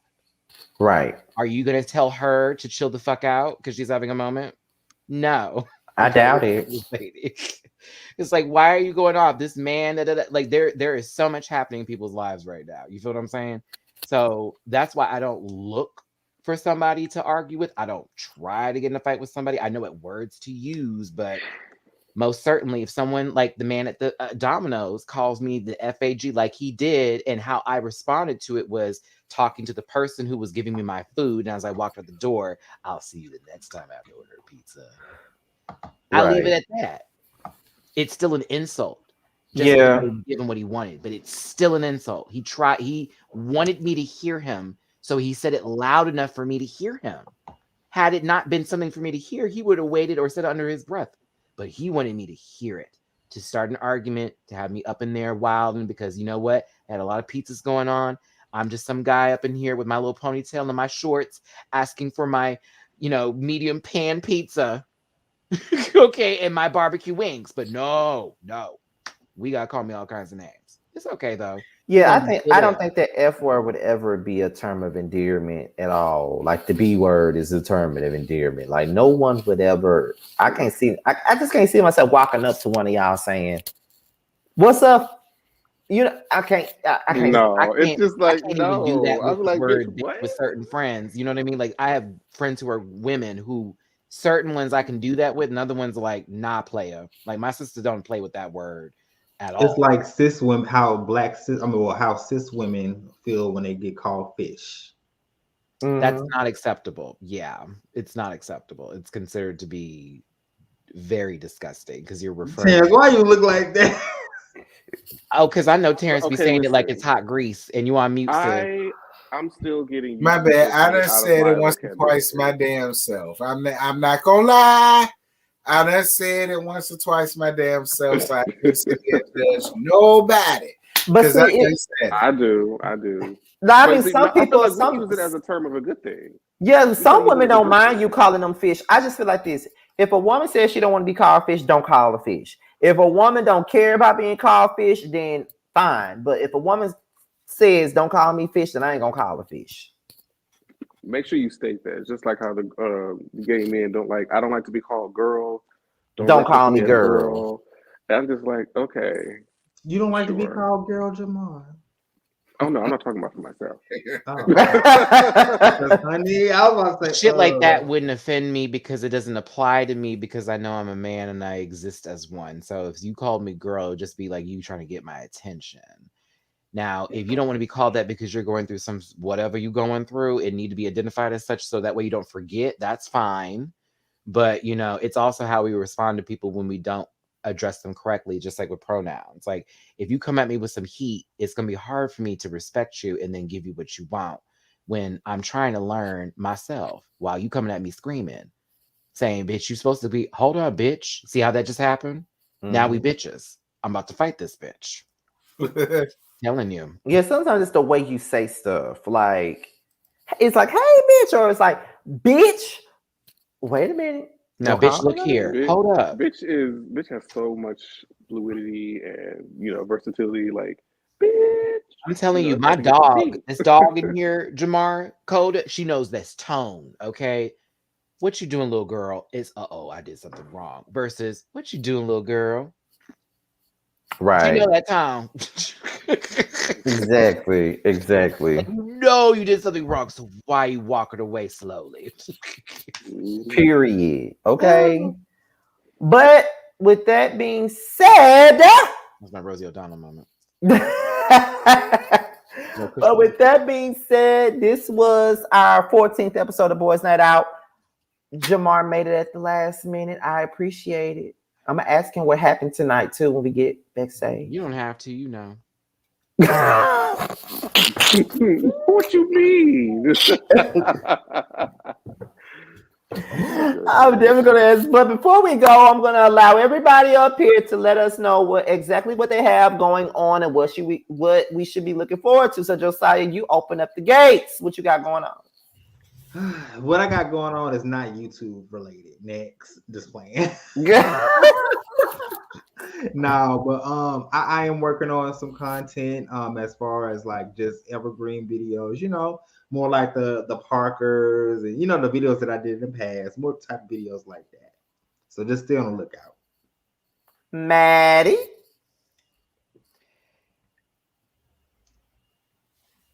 Sorry.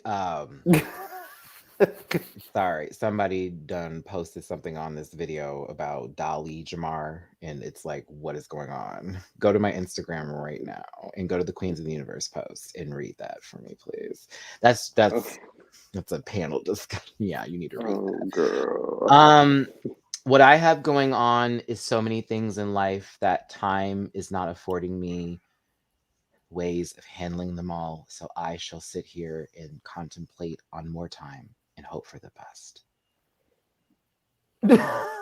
I'm just kidding. No, you can find me at Maddie Rants on all social media pages except for Twitter, which is at the Maddie Rants.